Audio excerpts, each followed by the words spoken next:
Viraj airport ಒಳಗೆ ಹೋಗೋಕೆ ತುಂಬಾ ಅವಸರದಿಂದ ಓಡ್ಬಂದ. ಆದ್ರೆ ಅವನ ಅವತಾರ ನೋಡಿ ಅಲ್ಲಿದ್ದ CISF ಸೆಕ್ಯೂರಿಟಿ ಅವನನ್ನ ಒಳಗಡೆ ಹೋಗೋದಕ್ಕೆ ಬಿಡ್ಲಿಲ್ಲ.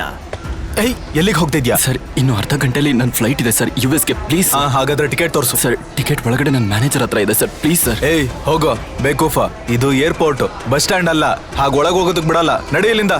ನಾನು ಕೈ ಮುಗಿದು ಕೇಳ್ಕೊತಾ ಇದ್ದೀನಿ ಸರ್, ನನ್ನ ಫ್ಲೈಟ್ ಇದೆ ಸರ್, ಅರ್ಧ ಗಂಟೆಲಿ ಟಿಕೆಟ್ ಒಳಗಡೆ ಇದೆ ಸರ್, ಪ್ಲೀಸ್. ನಿನ್ನ ಬಟ್ಟೆ ನೋಡಿದ್ರೆ ಗಲೀಜಾಗಿದೆ, ನಿನ್ ಚಪ್ಲಿಲಿ ತೂತ್ ಬಿದ್ದಿದೆ. ಆದ್ರೂ ಏನ್ ಹೇಳ್ದೆ ನೀನು? ನಿನ್ ಫ್ಲೈಟ್ ಇದೆ ಅರ್ಧ ಗಂಟೆಲಿ, ಅದು US-ಗೆ. ನಿನ್ ಕನ್ಸಲ್ಲಾದ್ರೂ ವಿಮಾನನ ನೋಡಿದ್ಯಾ ನೀನು? ನಡಿ ಇಲ್ಲಿಂದ, ಹೋಗೋ. ಸರ್, ನಾನ್ ನಿಮ್ಮನ್ನ ಕೈ ಮುಗಿದು ಕೇಳ್ಕೊತಾ ಇದ್ದೀನಿ ಸರ್, ನಿಜವಾಗ್ಲೂ ನನ್ನ ಫ್ಲೈಟ್ ಇದೆ ಸರ್, ದಯವಿಟ್ಟು ನನಗೆ ಹೋಗಕ್ ಬಿಡಿ ಪ್ಲೀಸ್. ಹಿಂಗ್ ಹೇಳಿದ್ರೆ ಹೋಗಲ್ಲ ಅಲ್ಲ? ಪ್ಲೀಸ್ ಸರ್, ರಿಕ್ವೆಸ್ಟ್ ಮಾಡ್ಕೊಳ್ತಾ ಇದ್ದೀನಿ ಸರ್. ಹೊರಡು ಇಲ್ಲಿಂದ, ನಡಿ. ನಾನ್ ಹೊಡೆದ್ರೆ ಸತ್ತೋಗ್ಬಿಡ್ತೀಯ, ಅರ್ಥ ಆಯ್ತಾ?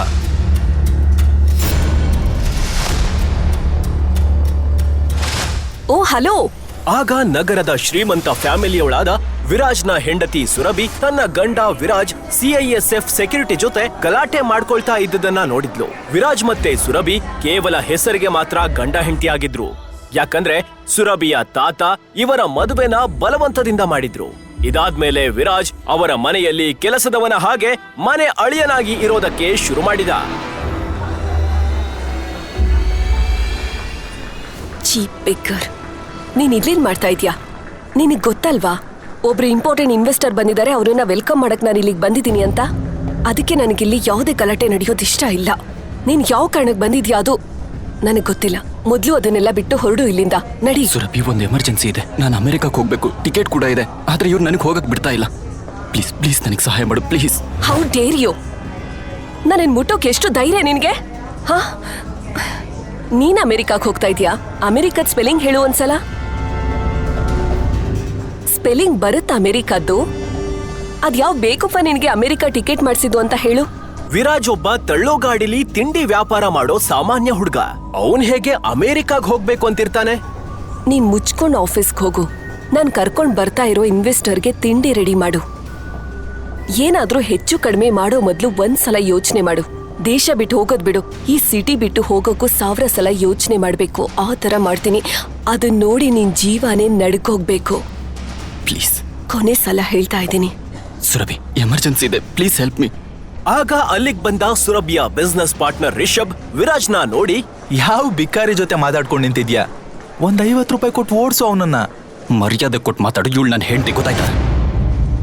ಇವನೇನ್ ಹೇಳ್ತಾ ಇದ್ದಾನೆ ಸುರಭಿ? ನಿನ್ ಗಂಡನ? ರಿಷಬ್ನ ಈ ಪ್ರಶ್ನೆ ಕೇಳಿ ಸುರಭಿ ಒಂದು ಕ್ಷಣ ಬ್ಲಾಂಕ್ ಆಗ್ಬಿಟ್ಲು. ಅಷ್ಟ್ರಲ್ಲಿ ಅವಳು ಧೈರ್ಯದಿಂದ ಹೇಳಿದ್ಲು,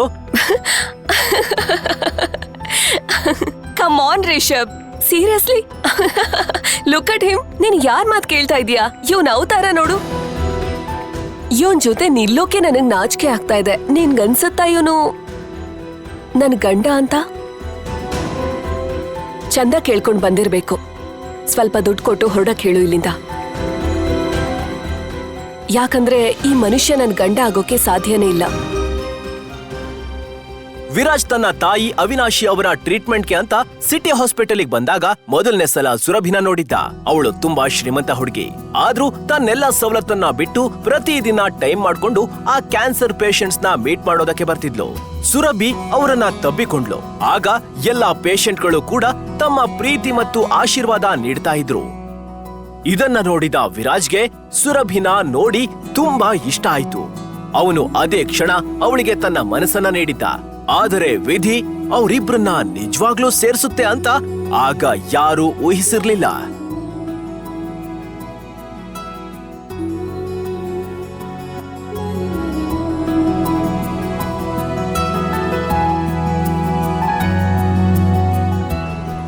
ಕೇಳದ್ಯೇನೋ ನಾಯಿ? ನಾನ್ ನಿನ್ಗೀಗ ಹಲ್ ಮುರಿಯೋ ಹಾಗೆ ಹೊಡೆಯೋದಕ್ಕೂ ಮುಂಚೆ ಹೊರಡೋ ಇಲ್ಲಿಂದ. ವಿರಾಜ್ ತನ್ನ ಹಣೆ ಬರಹನ ನೆನೆಸ್ಕೊಂಡು ಒಳಗೊಳಗೆ ದುಃಖ ಪಡ್ತಿದ್ದ. ಅವನು ಇನ್ನೇನ್ ಹೊರಡಬೇಕು ಅನ್ನುವಷ್ಟರಲ್ಲಿ ಒಂದು ಕಪ್ಪು ಬಣ್ಣದ ಕಾರು ಏರ್ಪೋರ್ಟ್ನ ಹೊರಗಡೆ ಬಂದು ನಿಂತ್ಕೊಳ್ಳುತ್ತೆ. ಅದರಿಂದ ಸಿಟಿಯ ಫೇಮಸ್ ಬಿಸ್ನೆಸ್ ಮ್ಯಾನ್ ಅಜಯ್ ಇಳಿತಾರೆ. ಹಾಗೆ ಅವರ ದೃಷ್ಟಿ ವಿರಾಜ್ ಮೇಲೆ ಬೀಳುತ್ತೆ. ಅವನನ್ನ ನೋಡ್ತಾ ಇದ್ದ ಹಾಗೆ ಅವರು ಬೇಗ ಅವನ ಹತ್ರ ಬರ್ತಾರೆ. ಮಿಸ್ಟರ್ ವಿರಾಜ್, ನೀವು ನನ್ ಗುರ್ತು ಸಿಗ್ತಾ ನಿಮ್ಗೆ? ಮಿಸ್ಟರ್ ಅಜಯ್ ಯಾರಿಗ್ ತಾನೇ ಗೊತ್ತಿರ್ಲಿಲ್ಲ. ಸುರಭಿ ಅವರು ನೋಡ್ತಾನೆ ಕಣ್ ಹಿಡ್ದಿದ್ಲು. ಆದ್ರೆ ಅವರು ವಿರಾಜ್ ಜೊತೆ ಮಾತಾಡ್ತಾ ಇದ್ದಿದ್ ನೋಡಿ ಸುರಭಿ ಮತ್ತೆ ರಿಷಬ್ ಶಾಕ್ ಆಗಿದ್ರು. ಮಿಸ್ಟರ್ ಅಜಯ್ ಅಂತ ದೊಡ್ಡ ಬಿಸ್ನೆಸ್ ಮ್ಯಾನ್ ಆ ಬಿಕಾರಿಗೆ ಹೇಗೆ ಗೊತ್ತು? ನಾನು ಅದನ್ನೇ ಯೋಚನೆ ಮಾಡ್ತಾ ಇದ್ದೀನಿ. ಮಿಸ್ಟರ್ ಅಜಯ್ ಅವರು ಆಲ್ಮೋಸ್ಟ್ 5,000 ಕೋಟಿ ಆಸ್ತಿಗೆ ಒಡೆಯ. ಅವರೇ ಬಿಕಾರಿ ಜೊತೆ ಯಾಕೆ ಮಾತಾಡ್ತಾ ಇದ್ದಾರೆ? ಐ ಆಮ್ ಶೋರ್ ಅವ್ರ ಡ್ರೈವರ್ ಇರಬೇಕು. ಹಲೋ, ನೀವು ಬೇಗ ಬನ್ನಿ ಇಮಿಡಿಯೇಟ್ಲಿ.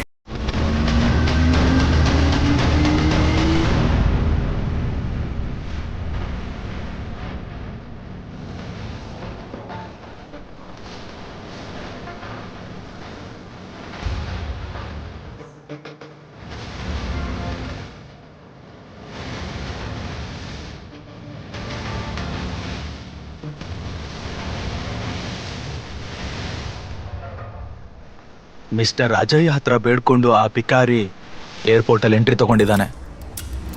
ಅವನು ಏರ್ಪೋರ್ಟ್ಗೆ ಹೋಗಿ ಏನ್ ಮಾಡ್ತಾನೋ ಗೊತ್ತಿಲ್ಲ. Excuse me, mister Ajay right? Hi, ನಾನು Surabhi, Rao group CEO. Please don't mind me asking. ಆದ್ರೆ ಈಗ ತಾನೇ ನೀವು ಒಬ್ಬನ ಜೊತೆ ಮಾತಾಡ್ತಾ ಇದ್ರಲ್ಲ, ಅವನು ನಿಮ್ಗೆ ಹೇಗ್ ಗೊತ್ತು? ಅಂದ್ರೆ ಅವ್ನು ನೋಡೋಕೆ ಬಿಕಾರಿ ತರ ಕಾಣಿಸ್ತಾ ಇದ್ದ. ನಿಮ್ಗ ಬಿಕಾರಿ ಹೇಗ್ ಪರಿಚಯ? You mean mister Viraj? Are you kidding? ನೀವು ಮಿಸ್ಟರ್ ವಿರಾಜ್ನ ಬಿಕಾರಿ ಅಂತ ಇದ್ದೀರಾ?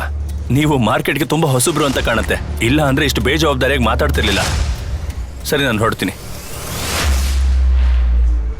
ಮಿಸ್ಟರ್ ಅಜಯ್ ಅವರ ಮಾತಿನ ಅರ್ಥ ಏನು ಅಂತ ತಿಳಿದೆ ಸುರಭಿ ಯೋಚಿಸ್ತಾ ನಿಂತ್ಬಿಡ್ತಾಳೆ. ಇನ್ನೊಂದು ಕಡೆ ವಿರಾಜ್ ಅವಸರದಿಂದ ಏರ್ಪೋರ್ಟ್ ಒಳಗೆ ಹೋಗ್ತಾ ಇರುವಾಗ ಅವನ ಮ್ಯಾನೇಜರ್ ಸಿಗ್ತಾನೆ. ಇದು ನಿಮ್ US ಹೋಗೋ ಟಿಕೆಟ್, ಇದು ನಿಮ್ ಫೋನ್. ನೀವು ಬೇಗ ಗೇಟ್ ನಂಬರ್ 3 ಹತ್ರ ಹೋಗಿ. ನಿಮ್ ಹತ್ರ ಜಾಸ್ತಿ ಟೈಮ್ ಇಲ್ಲ, please go. Thank you thank you thank you thank you. Viraj ಬೇಗ ಓಡ್ಕೊಂಡ್ ಬಂದು ಗೇಟ್ ನಂಬರ್ 3 ಹತ್ರ ಬರ್ತಾನೆ. ಅವನು ಗೇಟ್ ನಂಬರ್ 3 ಹತ್ರ ಇನ್ನೇನ್ ತಲುಪಬೇಕು ಅನ್ನುವಷ್ಟರಲ್ಲಿ ಇದ್ದಕ್ಕಿದ್ದಂತೆ ಒಬ್ಬ ವ್ಯಕ್ತಿ ಅವನ್ ಮುಂದೆ ಬರ್ತಾನೆ. ವಿರಾಜ್ ಜೊತೆ ಡಿಕ್ಕಿ ಹೊಡೆದು ಅವನು ಕೆಳಗ್ ಬಿದ್ಬಿಡ್ತಾನೆ.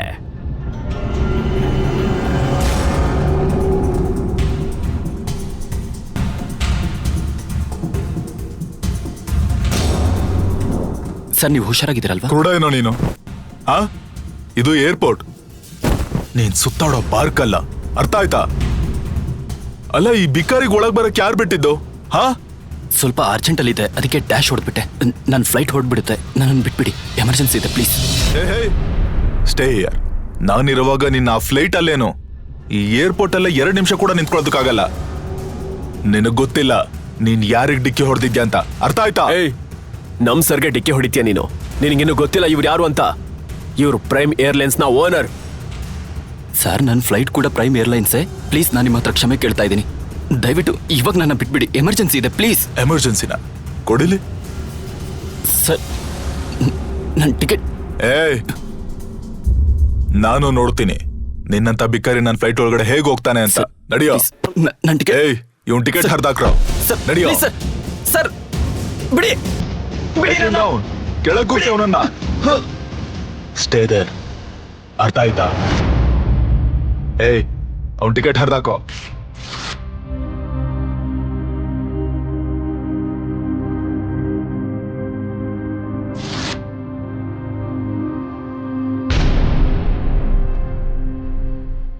And you better watch it, okay? ನಡೀರಿ, let's go.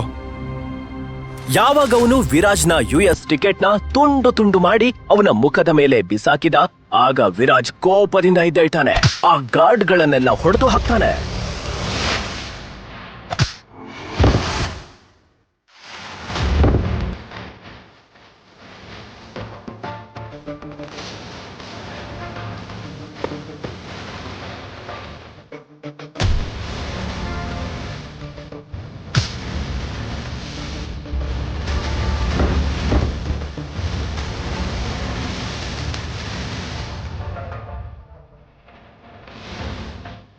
How dare you? ನನ್ನ ಟಿಕೆಟ್ ಹರಿದಾಕೋಕೆ ನೀನ್ ಯಾರು? ಒಂದು ಏರ್ಲೈನ್ನ ಓನರ್ ಆಗಿದ ತಕ್ಷಣ ನೀನು ಏನ್ ಅನ್ಕೊಂಡಿದ್ಯಾ? 10 ನಿಮಿಷದಲ್ಲಿ ನಿನ್ನ ಸರ್ವನಾಶ ಮಾಡ್ತೀನಿ, ಗೊತ್ತಾಯ್ತಾ? 10 ನಿಮಿಷದಲ್ಲಿ ಸರ್ವನಾಶ ಮಾಡ್ತಾನಂತೆ. ತುಂಬಾ ಬುದ್ಧಿವಂತ ಅಲ್ವಾ ನೀನು? ಸರಿ, ನಾನು ಇಲ್ಲೇ ನಿಂತಿದ್ದೀನಿ. ತೋರ್ಸು ನೀನೇನ್ ಮಾಡ್ತೀಯ ಅಂತ. ಬಿಡಲ್ಲ ನಿನ್ನ. ನೋಡ್ತಾ ಇರು. ಎಷ್ಟು ಜನರನ್ನು ನೋಡಿಲ್ಲ ನಾನು.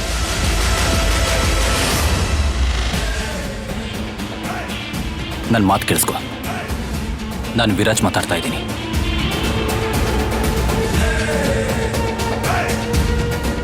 ಪ್ರಯಾಣಿಕರೇ ಗಮನಿಸಿ, ವಿಶೇಷ ಸೂಚನೆ. ಪ್ರೈಮ್ ಏರ್ಲೈನ್ಸ್ ಸೇವೆಯನ್ನು ತಾತ್ಕಾಲಿಕವಾಗಿ ಸ್ಥಗಿತಗೊಳಿಸಲಾಗಿದೆ. ಈ ಕಾರಣದಿಂದ ನಿಮಗಾಗಿರುವ ಅಡಚಣೆಗಾಗಿ ಕ್ಷಮೆಯಾಚಿಸುತ್ತೇವೆ. ಪ್ರಯಾಣಿಕರಲ್ಲಿ ವಿನಂತಿ, ಅಧಿಕ ಮಾಹಿತಿಗಾಗಿ ನೀವು ನಮ್ಮ Hey, mister. ಅಧಿಕಾರಿಗಳನ್ನ ಕೇಳಬಹುದು ಅಥವಾ Hello. ನಮ್ಮ ಹೆಲ್ಪ್ ಲೈನ್ಗೆ ಕರೆ ಮಾಡಬಹುದು. ಅಥಾರಿಟಿ ಏಯ್, ವಿತೌಟ್ ಮೈ ಪರ್ಮಿಷನ್ ಆರ್ ಎನಿ ನೋಟಿಸ್ ಈ ಅನೌನ್ಸ್ಮೆಂಟ್ ಹೇಗಾಯ್ತು? ಸರ್, ನಮಗೆ ಮೇಲಿಂದ ಇಮಿಡಿಯೇಟ್ ಆಗಿ ಆರ್ಡರ್ ಬಂತು. ಆರ್ಡರ್? ನಿಮ್ಮ ಲೈಸೆನ್ಸ್ ಕ್ಯಾನ್ಸಲ್ ಮಾಡಿದೀವಿ. ವಾಟ್? ಪ್ರೈಮ್ ಏರ್ಲೈನ್ಸ್ ಈಗ ಬ್ಯಾನ್ ಆಗಿದೆ. ನಿಮಗೇನೇ ಮಾತಾಡೋದಿದ್ರು ಮಿನಿಸ್ಟ್ರಿ ಹತ್ರ ಮಾತಾಡಿ ಸರ್. ಹಲೋ ಹಲೋ,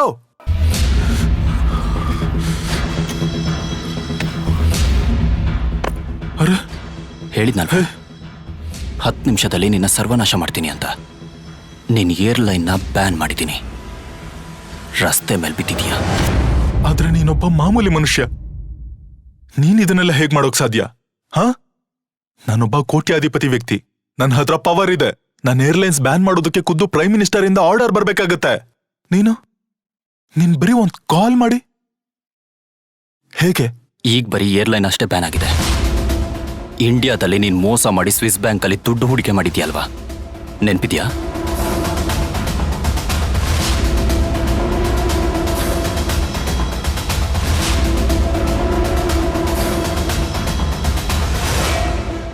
ಅದಕ್ಕೋಸ್ಕರ ನಿನ್ನನ್ನು ಜೈಲ್ಗೂ ಕಳಿಸಬಹುದು. ಆದ್ರೆ ಈಗ ಎಮರ್ಜೆನ್ಸಿ ಇದೆ, ಅದಕ್ಕೆ ಬಿಡ್ತಾ ಇದ್ದೀನಿ. ಇಲ್ಲ ಅಂದಿದ್ರೆ ನಿನ್ನ ಕೈಯಲ್ಲಿ ಪಾತ್ರೆ ಕೊಟ್ಟು ಭಿಕ್ಷೆ ಬಿಡೋದಕ್ಕೆ ಕಳಿಸ್ತಾ ಇದ್ದೆ.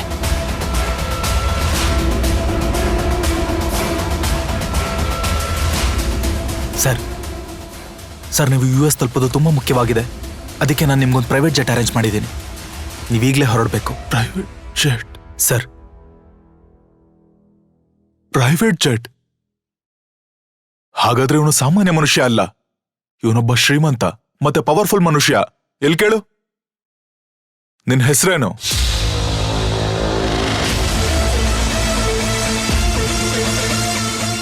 ಏನ್ ನಿನ್ನ ಹೆಸರು?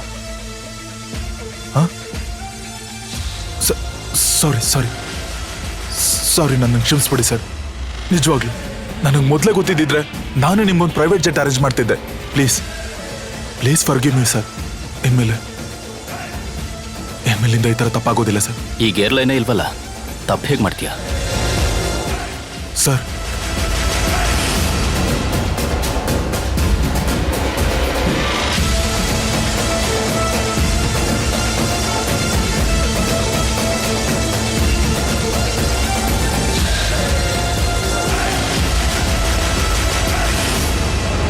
Good morning sir.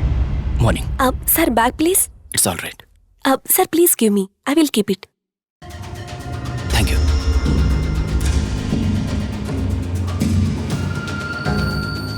ಆಗ US ಇಂದ ಒಂದು ಕಾಲ್ ಬರುತ್ತೆ. ಹಲೋ ವಿರಾಜ್ ಸರ್, ನೀವು US ಗೆ ಬರೋ ಅವಶ್ಯಕತೆ ಇಲ್ಲ. ನಮಗೆ ಡೋನರ್ ಸಿಕ್ಕಿದ್ದಾರೆ. ದೊಡ್ಡ ಯಜಮಾನ್ರು ಈಗ ಅಪಾಯದಿಂದ ಪಾರಾಗಿದ್ದಾರೆ. ನಾವು ಅವ್ರನ್ನ ನಾಳೆನೇ ಇಂಡಿಯಾ ಕರ್ಕೊಂಡು ಬರ್ತಾ ಇದ್ದೀವಿ. Thank god. ನನಗೆ ಭಯನೇ ಆಗಿತ್ತು. ಕೀಪ್ ಮಿ ಪೋಸ್ಟೆಡ್. ಓಕೆ? Okay sir.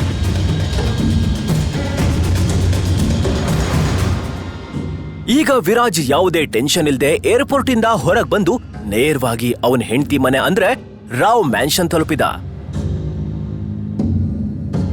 ಅಲ್ಲಿ ಪ್ರತಿದಿನದಂತೆ ವಿರಾಜ್ ಜಗತ್ತಿನ ಚಿಂತೆ ಇಲ್ದೆ ತನ್ನದೇ ಲೋಕದಲ್ಲಿ ತೇಲಾಡ್ತಾ ಕೈಯಲ್ಲಿ ಸುರಭಿಯ ಲಂಚ್ ಬ್ಯಾಗ್, ಕಿವಿಯಲ್ಲಿ ಏರ್ಫೋನ್ ಹಾಕೊಂಡು ಆಫೀಸಿಗೆ ಬಂದ. ಗುಡ್ ಮಾರ್ನಿಂಗ್ ಮಿಸಸ್ ವರ್ಮಾ, ಹೇಗಿದ್ದೀರಾ?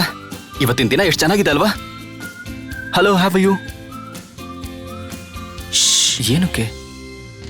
ಅಲ್ಲ, ನೀವ್ಯಾಕೆ ಇಷ್ಟೊಂದು ಟೆನ್ಷನ್ ಅಲ್ಲಿದ್ದೀರಾ? ನೀನು ಪೂರ್ತಿ ದಿನ ಹೀಗೆ ಸುತ್ತಾಡ್ತಾ ಇರ್ತೀಯಾ? ಇಲ್ಲ ನ್ಯೂಸ್ ಕೂಡ ನೋಡ್ತೀಯಾ? ನೀನು ಇಷ್ಟೊಂದು ದೊಡ್ಡ ಬಿಸ್ನೆಸ್ ಮ್ಯಾನ್ ಅಳಿ ಆಗಿದ್ಯಾ? ನಿಂಗೆ ಒಂಚೂರು ಬಿಸ್ನೆಸ್ ಬಗ್ಗೆ ಸುದ್ದಿ ಗೊತ್ತಿಲ್ವಾ? ನನಗೆ ಗೊತ್ತಿಲ್ಲದೆ ಇರೋಂಥದ್ದು ಏನಾಯ್ತು? ನೋಡು, ಸರ್ಕಾರಿ ಟೆಂಡರ್ಗಳಿಂದ ವಂಚಿತರಾದ ರಾವ್ ಗ್ರೂಪ್ಗೆ ದೊಡ್ಡ ಆಘಾತ. ವೆಂಟಿಲೇಟರ್ ಮೇಲೆ ನಡೀತಿರೋ ಈ ರಾವ್ ಗ್ರೂಪ್ಗೆ 2,000 ಕೋಟಿ ಟೆಂಡರ್ ಮೇಲೆ ಬಹಳಷ್ಟು ಭರವಸೆ ಇತ್ತು. ಆದ್ರೆ ಈ ಟೆಂಡರ್ ಹೋಗಿದ್ದು ಮೆಹ್ತಾ ಇಂಡಸ್ಟ್ರೀಸ್ ಹತ್ರ.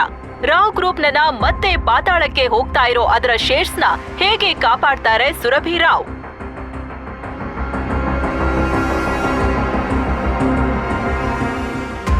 ರಿಷಬ್ ಸುರಭಿಯ ಬಿಸ್ನೆಸ್ ಪಾರ್ಟ್ನರ್ ಆಗಿದ್ದ. ಆಗ ನೋಡಿದ್ರೆ ಅವನು ಸುರಭಿಯ ಲೈಫ್ ಪಾರ್ಟ್ನರ್ ಆಗ್ಬೇಕಿತ್ತು. ಆದರೆ ಸುರಭಿಯ ತಾತ ತೀರ್ಕೊಳ್ಳೋಕ್ಕೂ ಮೊದಲು ಅವಳ ಮದುವೆನ ರೋಡ್ ಸೈಡ್ ಅಲ್ಲಿ ವ್ಯಾಪಾರ ಮಾಡೋ ಬೀದಿ ಬಿಕಾರಿ ತರ ಇದ್ದ ವಿರಾಜ್ ಜೊತೆ ಮಾಡಿದ್ರು.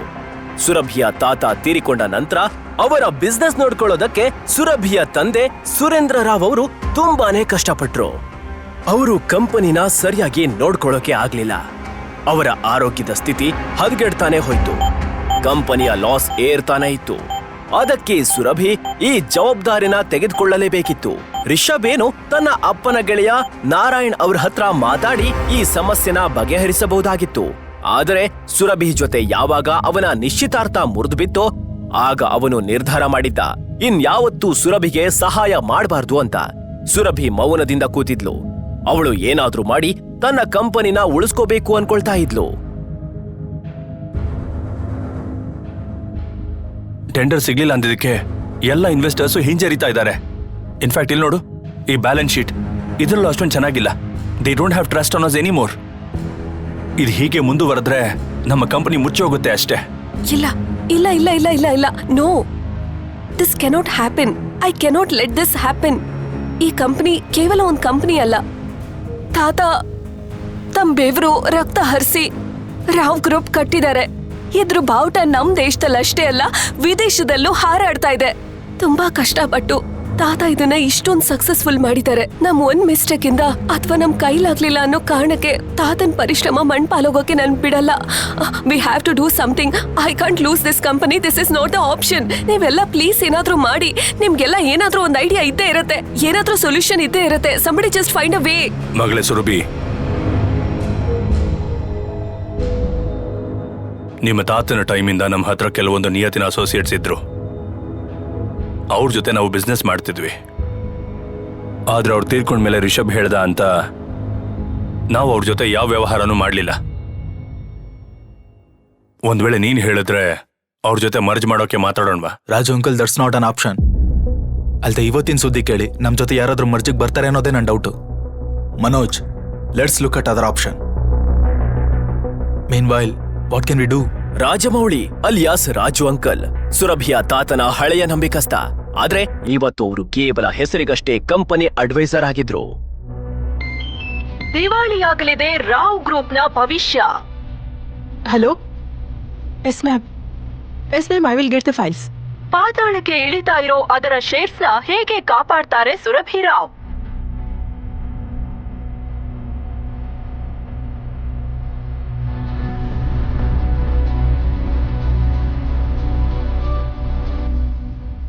ಸುರಭಿ ಎಲ್ಲಿದ್ದಾಳೆ? ವಿರಾಜ್, ನೀನ್ ಮನೆಗ್ ಹೋಗು. ನಾನ್ ಈಗ್ಲೇ ಮ್ಯಾಮ್ಗೆ ಫೈಲ್ಸ್ ಕೊಡ್ಬೇಕು. ಸುರಭಿನ್ ಭೇಟಿ ಆಗೋದು ತುಂಬಾ ಅವಶ್ಯಕತೆ ಇದೆ. I need to meet her right now please. Viraj, ಹಠ ಮಾಡ್ಬೇಡ, ಮನೆಗ್ ಹೋಗು. ನೀವು ಎಲ್ಲಿಗೆ ಹೋಗ್ತಾ ಇದ್ದೀರಾ? Meeting room. ಬಾಗಿಲು ತಟ್ಟಿ ತಮ್ಮ ಆಕ್ಸೆಸ್ ಕಾರ್ಡ್ ಬಳಸಿ ಮಿಸ್ಟರ್ ವರ್ಮಾ ಒಳಗ್ ಹೋಗ್ತಾರೆ. ಅವರ ಹಿಂದಿಂದ ವಿರಾಜ್ ಕೂಡ ಒಳಗ್ ನುಗ್ಬಿಡ್ತಾನೆ. ವಿರಾಜ್ನ ಈ ತರ ನೋಡಿ ಎಲ್ಲರಿಗೂ ಕೋಪ ಬರುತ್ತೆ. ಸುರಭಿ, ಈ ಪ್ರಾಬ್ಲಮ್ ಬಗ್ಗೆ ಸ್ವಲ್ಪ ಮುಖ್ಯವಾಗಿರೋ ವಿಷಯ ಮಾತಾಡ್ಬೇಕು. ವಿರಾಜ್, ಈಗ ಅದಕ್ಕೆ ಟೈಮ್ ಇಲ್ಲ. ಈಗ ನಾನೊಂದು ಇಂಪಾರ್ಟೆಂಟ್ ಮೀಟಿಂಗ್ ನಲ್ಲಿದ್ದೀನಿ. ಮತ್ತೆ ಈ ಮೀಟಿಂಗ್ ನನಗೆ ತುಂಬಾ ಮುಖ್ಯವಾದದ್ದು. 5 ನಿಮಿಷ ನನಗೆ ಟೈಮ್ ಕೊಡು. ಅವೆಲ್ಲ ಮಾತಾಡಕ್ ನನ್ನ ಹತ್ರ ಟೈಮ್ ಇಲ್ಲ. ಪ್ಲೀಸ್ ಹೋಗು. ಪ್ರಾಮಿಸ್, ನನ್ನ ಹತ್ರ ಪ್ರಾಬ್ಲಮ್ಗೆ ಸೊಲ್ಯೂಷನ್ ಇದೆ. ಇಲ್ಲಿ ಮೀಟಿಂಗ್ ನಡೀತಾ ಇದೆ. ಹೇಳ್ದೆ ಕೇಳ್ದೆ ಬಂದ್ಬಿಡ್ತಾನೆ ಬೇಕೂಫ. ಅಷ್ಟಕ್ಕೂ ಕಂಪ್ನಿ ಮ್ಯಾಟರ್ ನಲ್ಲಿ ನಿಂದೇನೋ ಕೆಲಸ? ನಿನ್ ಯೋಗ್ಯತೆ ಏನಿದೆ? ಮೊದಲು ಈ ಮನುಷ್ಯನ ಇಲ್ಲಿಂದ ಹೊರಗೆ ಹಾಕಿ. ಇವನಿಂದಾನೇ ಎಲ್ಲ ಹಾಳಾಗ್ತಿರೋದು. ಸುರಭಿ, ನಿನ್ ಡಿಸಿಷನ್ ನೀನೇ ತಗೋ ಪ್ಲೀಸ್. ಸೆಕ್ಯೂರಿಟಿ, ಸೆಕ್ಯೂರಿಟಿ, ಇವನನ್ನ ಹೊರಗೆ ಬಿಸಾಕಿ. ಸರ್, ಇಲ್ಲಿ ನಾನ್ ಸಂಭಾಳಿಸ್ತೀನಿ. ನೀವು ಮೀಟಿಂಗ್ ವಾಪಸ್ ಹೋಗಿ ಪ್ಲೀಸ್. ಬಿಡಿ ಇವ್ರನ್ನ, ಬಿಡಿ. ಮೇಡಮ್, ಸರಿ, ಇವ್ರನ್ನ ಹೊರಗೆ ಹಾಕೋ ಕೇಳಿದ್ದಾರೆ. ಬಿಡಿ ಅವ್ರನ್ನ. ಅವನೇನ್ ಕಳ್ಳನಾ? ಇವ್ರು ಸುರಭಿ ಮೇಡಮ್ ಗಂಡ, ರಾವ್ ಗ್ರೂಪ್ನ ಮನೆ ಅಳಿಯ. ನೀವೆಲ್ಲ ಮರ್ತಿದ್ದೀರಾ? Sir, thank you Mrs Varma. ನಿಮಗೆ ಗೊತ್ತಿರೋ ಅಷ್ಟು ವಿಷಯಗಳು ಸುರಭಿ ಮತ್ತೆ ಅವರ ಅಮ್ಮನಿಗೂ ಗೊತ್ತಿಲ್ಲ. Thank you. ಈ ಪ್ರಾಬ್ಲಮ್ ಬಗ್ಗೆ ಮುಖ್ಯವಾಗಿರೋ ಏನೋ ವಿಷಯ ಮಾತಾಡಬೇಕು ಪ್ಲೀಸ್. ಮಿಸಸ್ ವರ್ಮಾ ವಿರಾಜ್ನ ಆಫೀಸ್ ಟೆರೆಸ್ ಮೇಲೆ ಕರ್ಕೊಂಡ್ ಬಂದು ಕೇಳ್ತಾರೆ, ವಿರಾಜ್, ಹೇಳಿ. ನೀನೊಳಗೆ ಅದೇನ್ ಹೇಳ್ತಾ ಇದ್ದೆ? ನೀನು ಕಂಪನಿನ ಈ ಸಂಕಷ್ಟದಿಂದ ಉಳಿಸಬಹುದಾ? ಹೇಗೆ? ಹೇಗೆ ಉಳಿಸ್ತೀನಿ ಅನ್ನೋದು ಇದನ್ನ ನಾನು ನಿಮ್ಮ ಹತ್ರ ಈಗ ಹೇಳಕ್ಕಾಗಲ್ಲ. ಆದ್ರೆ ನಿಮ್ಮಿಂದ ನನಗೆ ಸಹಾಯ ಬೇಕು ಮಿಸಸ್ ವರ್ಮಾ. ಕಂಪನಿಯ ಕೆಲವೊಂದು ಡೀಟೇಲ್ಸ್ ಬೇಕಾಗಿದೆ. ಯಾವ ತರ ಡೀಟೇಲ್ಸ್? ನಂಗೆ ಶೇರ್ ಹೋಲ್ಡರ್ಸ್ನ ಇನ್ವೆಸ್ಟರ್ಸ್ ಲಿಸ್ಟ್ ಬೇಕು. ಹಾಗೆ ಬ್ಯಾಲೆನ್ಸ್ ಶೀಟ್ ಕೂಡ ಒಂದ್ಸಲ ನೋಡಬೇಕು. ಒಳಗಾಗಿದ್ ನೋಡಿ, ಕಂಪನಿಯ ಯಾವ ಸ್ಟಾಫ್ ಕೂಡ ನಿಂಗೆ ಸಹಾಯ ಮಾಡೋಕೆ ಮುಂದೆ ಬರಲ್ಲ. ಆದ್ರೆ ಒಬ್ರಿದ್ದಾರೆ, ಅವರು ನಿನ್ಗೆ ಹೆಲ್ಪ್ ಮಾಡಬಹುದು. ಅದು ನೀನ್ ಒಪ್ಪಿಸಿದ್ರೆ ಮಾತ್ರ. ಯಾರು? Rajamouli sir. I think he can help you. ಅವರು ಸುರಭಿ ಅವರ ತಾತನ್ ಜೊತೆ ತುಂಬಾ ಕ್ಲೋಸ್ ಆಗಿದ್ರು. ಯಾವಾಗಿಂದ ರಿಷಬ್ ಆಫೀಸಲ್ಲಿ ಬಂದಿದ್ದಾನೆ ಆವಾಗಿಂದ ಅವರನ್ನ ಸೈಡ್ಲೈನ್ ಮಾಡ್ಬಿಟ್ಟಿದ್ದಾನೆ. ಅವರು ಚೈನ್ ಸ್ಮೋಕರ್. 1 ಗಂಟೆಗೂ ಅವರು ಸಿಗರೇಟ್ ಸೇದೋಕೆ ಇಲ್ಲಿಗೆ ಬರ್ತಾರೆ. ನೀನ್ ಅವ್ರಿಗೋಸ್ಕರ ವೇಟ್ ಮಾಡು, ಅವ್ರ ಜೊತೆ ಮಾತಾಡೋಕೆ ಪ್ರಯತ್ನ ಮಾಡು. ಹಾ, ನಾನು ವಾಪಸ್ ಹೋಗ್ತೀನಿ, ಆಯ್ತಾ? ಸರಿ. ವಿರಾಜ್ ಅಲ್ಲೇ ನಿಂತು ರಾಜಮೌಳಿ ಅವರಿಗೋಸ್ಕರ ಕಾಯ್ತಾ ಇರ್ತಾನೆ. ಇದರ ಮಧ್ಯೆ ಅವನು ತನ್ನ ಫೋನ್ ತೆಗೆದು ಯಾರಿಗೋ ಕಾಲ್ ಮಾಡಿದ. ಹಲೋ, ಹೇಗಿದ್ದೀರಾ ಅಜಯ್ ಅವರೇ? ಅರೆ ವಿರಾಜ್ ಸರ್, ಇವತ್ ನಿಮ್ ಜೊತೆ ಭೇಟಿನೂ ಆಯ್ತು, ಜೊತೆಗೆ ಕಾಲ್ ಕೂಡ ಬಂತು. ಇದು ನನ್ನ ಭಾಗ್ಯ. ಹೇಳಿ ಸರ್. ನಿಮ್ಮಿಂದ ಒಂದು ಕೆಲಸ ಆಗ್ಬೇಕು. ಆಜ್ಞೆ ಮಾಡಿದೋರೆ.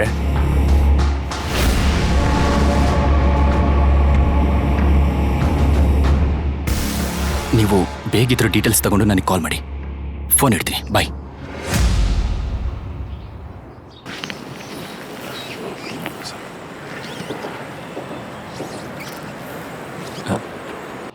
ರಾಜು ಅಂಕಲ್, ಅಜಯ್ ಗ್ರೂಪ್ ಮತ್ತೆ ರಾಹು ಗ್ರೂಪ್ ಮರ್ಜ್ ಆದ್ರೆ ಹೇಗಿರುತ್ತೆ?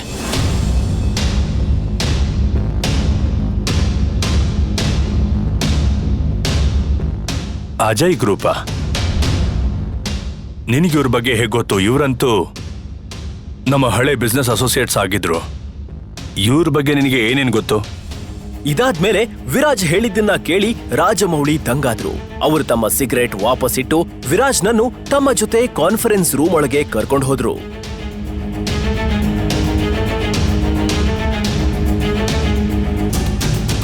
ಈ ನಾಲಾಯಕ್ ಬೇಕೂಫ ಇನ್ನೂ ಇಲ್ಲ ಇದಾನ. ನಿನ್ನ ಮಾತಿನ ಮೇಲೆ ಹಿಡ್ತಾ ಇರ್ಲಿ. ಮಗಳೇ ಸುರಭಿ, ವಿರಾಜ್ ಏನೋ ಹೇಳೋಕ್ ಬಂದಿದ್ದಾನೆ. ನಾವು ಅವ್ನು ಹೇಳೋ ಮಾತನ್ನ ಕೇಳಲೇಬೇಕು. ಅವನ ಹತ್ರ ಒಂದು ಪ್ಲಾನ್ ಇದೆ. ಪ್ಲಾನ್? ಬೀದಿ ಭಿಕಾರಿ ಹತ್ರ. ನಿನಗೆಷ್ಟು ವಯಸ್ಸಾಗಿದೆಯೋ ಅದಕ್ಕಿಂತ ಹೆಚ್ಚು ನನಗೆ ಈ ಕಂಪ್ನಿಲಿ ಕೆಲಸ ಮಾಡಿ ಎಕ್ಸ್ಪೀರಿಯನ್ಸ್ ಇದೆ. ಇಷ್ಟೆಲ್ಲಾ ವಾದಗಳ ನಡುವೆ ಸುರಭಿ ದೀರ್ಘ ಆಲೋಚನೆಯಲ್ಲಿದ್ಲು. ಅವಳಿಗೆ ಅವಳ ತಾತ ಹೇಳಿದ ಒಂದು ಮಾತು ನೆನಪಿಗೆ ಬಂದಿತ್ತು. ಸುರಭಿ, ವಿರಾಜ್ ನಿನ್ಗೆ ತುಂಬಾ ಒಳ್ಳೆ ಜೀವನ ಸಂಗಾತಿ. ಹಾಗೆ ಒಂದು ಮಾತನ್ನ ಯಾವಾಗ್ಲೂ ನೆನಪಲ್ಲಿಟ್ಕೋ. ಯಾವಾಗ ನಿನಗೆ ಅಥವಾ ರಾವ್ ಗ್ರೂಪ್ಗೆ ಸಂಕಷ್ಟ ಬರುತ್ತೋ ಆಗ ವಿರಾಜ್ ಮಾತ್ರ ಅದರಿಂದ ಆಚೆ ತರ್ತಾನೆ. ಏನ್ ಹೇಳೋಕ್ ಬರ್ತಾ ಇದ್ಯಾ? ಎನಫ್, ಸುಮ್ನಾಗಿ. ನೀವೆಲ್ಲ ಪ್ಲೀಸ್ ಸ್ವಲ್ಪ ಹೊತ್ತಿನ ತನಕ ಸುಮ್ನಾಗಿ. ರಿಷಬ್, ನೀನ್ ಕೂಡ ಸುಮ್ನೆ ಕೂತ್ಕೋ. ಈ ಕಂಪ್ನಿ ಬಾಸ್ ನಾನೇ ಅನ್ನೋದನ್ನ ಮರಿಬೇಡಿ. ಡಿಸಿಷನ್ ಮೇಕಿಂಗ್ ಪವರ್ ಇನ್ನು ನನ್ನ ಹತ್ರನೇ ಇದೆ. ನಾನು ಏನ್ ಹೇಳ್ತೀನೋ ಇಲ್ಲಿ ಅದೇ ಆಗೋದು. ವಿರಾಜ್, ನೀನ್ ಏನ್ ಹೇಳ್ಬೇಕಂತಿದೆ ಹೇಳು. ಬಾ ವಿರಾಜ್, ಇಲ್ಲಿ ಕೂತ್ಕೋ. ಮೊದಲು ನನಗೆ ಈ ಕಂಪನಿಯ ಶೇರ್ ಹೋಲ್ಡರ್ಸ್ ಮತ್ತೆ ಇನ್ವೆಸ್ಟರ್ಸ್ಗಳ ಲಿಸ್ಟ್ ಬೇಕು. ಮತ್ತೆ ಬ್ಯಾಲೆನ್ಸ್ ಶೀಟ್ ಕೂಡ ನೋಡಬೇಕು. ಅದಾದ್ಮೇಲೆ ನಾನೇನಾದ್ರೂ ಹೇಳಕ್ಕಾಗೋದು. ಸುರಭಿ, ಇದ್ಯಾಕೋ ಜಾಸ್ತಿ ಆಗ್ತಿದೆ. ನಾವು ಹೀಗೆ ಸುಮ್ಮನೆ ಯಾರ ಹತ್ರನೋ ನಮ್ಮ ಕಂಪನಿ ಡೀಟೇಲ್ಸ್ ಶೇರ್ ಮಾಡೋಕ್ಕಾಗಲ್ಲ. ಅವನಿಗೆ ಲ್ಯಾಪ್ಟಾಪ್ ಕೊಡು ಪ್ಲೀಸ್. ತಗೊಳ್ಳಿ. ಸುರಭಿ, ನೀನ್ ಈ ನಾಯಿ ಮಾತನ್ನ. ರಿಷಬ್,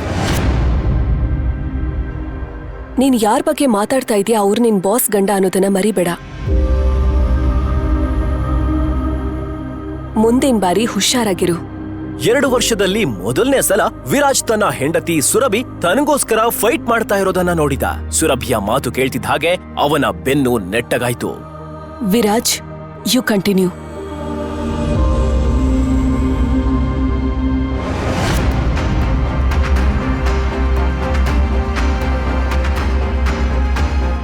ಬ್ಯಾಲೆನ್ಸ್ ಶೀಟ್ನ ಟ್ರಾನ್ಸಾಕ್ಷನ್ ಮೇಲೆ ನನಗೆ ಅನುಮಾನ ಇದೆ. ಇನ್ವೆಸ್ಟರ್ಸ್ಗಳು ಈ ಕಂಪನಿ ಬಿಟ್ಟು ಹೋಗೋದ್ರಲ್ಲೂ ಯಾವುದೋ ಒಂದು ಪ್ಯಾಟರ್ನ್ ಇದೆ. ಏನೋ ಸಮಸ್ಯೆ ಇದೆ. ಅರೆ, ಏನ್ ಹೇಳ್ತಾ ಇದ್ದ ನೀನು? ಬಾಯಿಗೆ ಬಂದಾಗ ಮಾತಾಡ್ತಿದ್ದಾನೆ. ಏನೇನೋ ಹೇಳೋದನ್ನ ನಿಲ್ಸು. ಅದು ಬಿಟ್ಟು ಬೀಳ್ತಾ ಇರೋ ಶೇರ್ ತಡೆಯೋದು ಹೇಗೆ ಅದನ್ನ ಹೇಳು. ನಾವು ನಮ್ಮ ಕಂಪನಿಯ ಎಲ್ಲ ಶೇರ್ಗಳನ್ನ ಬೈಬ್ಯಾಕ್ ಮಾಡಬೇಕು. ಸಿಂಪಲ್. ಅರೆ ವಾ, ಎಂತ ಸೂಪರ್ ಆಗಿರೋ ಐಡಿಯಾ ಕೊಟ್ಟೆ ನೀನು. ನಿನ್ಗೇನ್ ಮನೋಜ್. ಅನ್ಸುತ್ತೆ? ಅಲ್ಲ, ಇವನಿಗೇನ್ ಅನ್ಸುತ್ತೆ ನಾವು ಇದ್ರ ಬಗ್ಗೆ ಯೋಚನೆ ಮಾಡಿಲ್ಲ ಅಂತನಾ? ಸುಮ್ನೆ ಕೂತ್ಕೋ. ವಿರಾಜ್, ನಮ್ ಹತ್ರ ಫಂಡ್ಸ್ ಎಲ್ಲಿದೆ? ನಂಗೆ 1 ಮಿನಿಟ್ ಕೊಡಿ ಪ್ಲೀಸ್, 1 ಮಿನಿಟ್. ಇಷ್ಟು ಹೇಳಿ ವಿರಾಜ್ ತನ್ನ ಫೋನ್ನಿಂದ ಒಂದು ನಂಬರ್ ಡಯಲ್ ಮಾಡಿದ. ನಂತರ ಅವನು ಆ ಕಾಲ್ ಅಲ್ಲಿ ಹೇಳಿದ್ದನ್ನ ಕೇಳಿ ಅಲ್ಲಿದ್ದವರೆಲ್ಲ ಶಾಕ್ ಆದ್ರು. ರಿಷಬ್ ಮತ್ತೆ ಮನೋಜ್ ಕಣ್ ಬಿಟ್ಕೊಂಡು ನೋಡ್ತಾ ಇದ್ರು. ಮಿಸ್ಟರ್ ಟೋಕಸ್, ನನ್ನ ಮಾತನ್ನ ಸರಿಯಾಗಿ ಕೇಳಿಸ್ಕೊಳ್ಳಿ. ಮೊದಲನೇ ಮಾತು, ಈಗಿಂದ ಈಗಲೇ ಅಜಯ್ ಗ್ರೂಪ್ನಿಂದ ರಾವ್ ಗ್ರೂಪ್ಗೆ 500 ಕೋಟಿ ಟ್ರಾನ್ಸ್ಫರ್ ಮಾಡಿ. ಎರಡನೇ ಮಾತು, ಅಜಯ್ ಗ್ರೂಪ್ ಮತ್ತೆ ರಾವ್ ಕಂಪನಿಯ ನಡುವೆ ಮರ್ಜನ ಅನೌನ್ಸ್ಮೆಂಟ್ ಮಾಡಿ. ಮತ್ತೆ ಕೊನೆಯದಾಗಿ ಕಪೂರ್ ಇಂಡಸ್ಟ್ರೀಸ್ನ ಎಲ್ಲ ಶೇರ್ಸ್ನ ಖರೀದಿ ಮಾಡಿ ಬೇಗ. ಸುರಭಿ ವಿರಾಜ್ನ ಇಷ್ಟೊಂದು ದೊಡ್ಡ ಮಾತುಗಳನ್ನ ಕೇಳಿ ಆಶ್ಚರ್ಯಳಾಗಿದ್ಲು. ತನ್ನ ಮನೇಲಿ ಬಿದ್ದಿರೋ ಗಂಡ ತನ್ನ ರಾವ್ ಗ್ರೂಪ್ನ ಇಷ್ಟೊಂದು ದೊಡ್ಡ ಕಂಪನಿ ಜೊತೆ ಮರ್ಜ್ ಮಾಡಿಸ್ತಾನೆ ಅನ್ನೋದನ್ನ ಸುರಭಿಯ ಕೈಯಲ್ಲಿ ನಂಬೋಕಾಗ್ಲಿಲ್ಲ. ಅವಳು ವಿರಾಜ್ ಹತ್ರ ಹೇಳಿದ್ಲು, ವಿರಾಜ್, ಯಾರ್ ನೀನು? Breaking news! ನಮ್ಮ ಕಡೆಯಿಂದ ಒಂದು ದೊಡ್ಡ ಸುದ್ದಿ ಬರ್ತಾ ಇದೆ. ಅಜಯ್ ಗ್ರೂಪ್ ರಾವ್ ಗ್ರೂಪ್ ಜೊತೆ ಮರ್ಜ್ ಅನೌನ್ಸ್ಮೆಂಟ್ ಮಾಡಿದೆ. ಈ ಸುದ್ದಿ ರಾವ್ ಗ್ರೂಪ್ನ ಪಾತಾಳದಿಂದ ಪರ್ವತದ ತನಕ ತಗೊಂಡು ಹೋಗಿದೆ. ರಾವ್ ಗ್ರೂಪ್ನ ಶೇರ್ಗಳು ವೇಗವಾಗಿ ಮೇಲಕ್ಕೆ ಹೋಗ್ತಾ ಇದೆ. ರಾವ್ ಗ್ರೂಪ್ ಜಗತ್ತಿನ ಅತ್ಯಂತ ದೊಡ್ಡ ಕಂಪನಿ ಅಜಯ್ ಗ್ರೂಪ್ ಜೊತೆ ಮರ್ಜ್ ಆಗಿದ್ದು ಲಾಭದಾಯಕವಾಗಲಿದೆ ಅಂತ ಕೇಳಿ ಬರ್ತಾ ಇದೆ.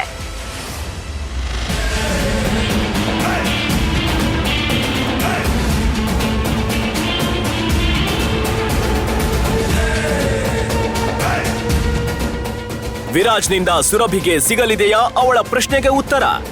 ಅಷ್ಟಕ್ಕೂ ವಿರಾಜ್ನ ನಿಜವಾದ ರೂಪದ ಹಿಂದೆ ಯಾವ ರಹಸ್ಯ ಅಡಗಿದೆ? ಅಜಯ್ ಗ್ರೂಪ್ ಜೊತೆ ವಿರಾಜ್ಗೆ ಏನ್ ಸಂಬಂಧ? ಚಿಲ್ಲರೆ ಕಾಸಿಗೂ ಒದ್ದಾಡೋ ವಿರಾಜ್ ಹೇಗೆ ದಿವಾಳಿಯಲ್ಲಿದ್ದ ರಾವ್ ಗ್ರೂಪ್ಗೆ 500 ಕೋಟಿ ರೂಪಾಯಿ ಕೊಡಿಸಿದ? ಒಬ್ಬ ಭಿಕಾರಿ ಹೇಗೆ ದೇಶದ ಅತಿ ದೊಡ್ಡ ಕಂಪನಿ ಅಜಯ್ ಗ್ರೂಪ್ ಜೊತೆ ರಾವ್ ಗ್ರೂಪ್ನ ಮರ್ಜ್ ಮಾಡಿಸ್ದ? ರಾವ್ ಗ್ರೂಪ್ ಕೈಯಿಂದ ಟೆಂಡರ್ ಕೈ ತಪ್ಪಿದರ ಹಿಂದೆ ರಿಷಬ್ನ ಕೈವಾಡ ಇತ್ತ. ಈ ಎಲ್ಲ ಪ್ರಶ್ನೆಗಳಿಗೆ ಉತ್ತರ ಸಿಗಲಿದೆ. ಇಲ್ಲ, ನಾನ್ ಸತ್ರು ಆ ಮನೆ ಕಾಲಿಡಲ್ಲ. ನೀವೆಲ್ಲ ಸೇರ್ಕೊಂಡು ನಮ್ಮಮ್ಮಂಗ್ ಮಾಡಿರೋ ಅವಮಾನನ ನಾನು ಇನ್ನೂ ಮರ್ತಿಲ್ಲ. ವಿರಾಜ್ ಕೋಪದಿಂದ ಕೂಗಾಡ್ತಿದ್ರೆ ಅವನ್ ಕಣ್ಣು ಕೆಂಪಾಗಿ ಬೆಂಕಿ ತರ ಆಗಿತ್ತು. ನೀವ್ ಏನೇ ಹೇಳಿದ್ರು ನಿಮ್ಮ ಮೈಯಲ್ಲೇ ಹರಿತಿರೋದು ಕಶ್ಯಪ ವಂಶದ ರಕ್ತ ಅನ್ನೋದಂತೂ ಸುಳ್ಳ ಅಲ್ವಲ್ಲ? Shut up, just shut up.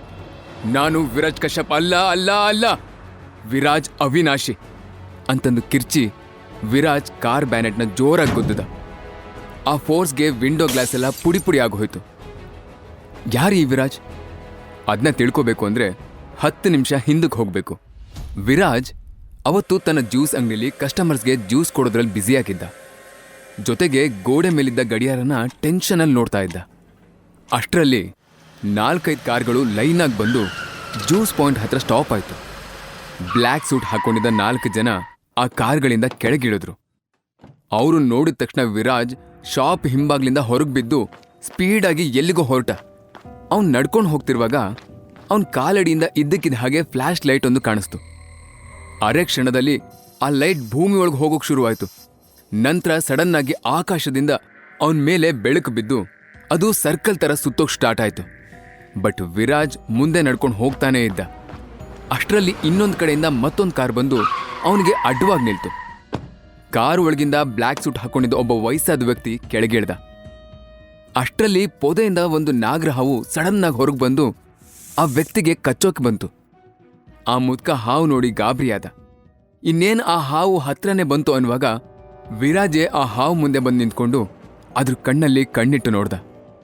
ತಕ್ಷಣ ಆ ಹಾವು ಹೆಡೆ ಕೆಳಗಿಳಿಸಿ ಅಲ್ಲಿಂದ ಸ್ಪೀಡಾಗಿ ವಾಪಸ್ ಹೋಯ್ತು.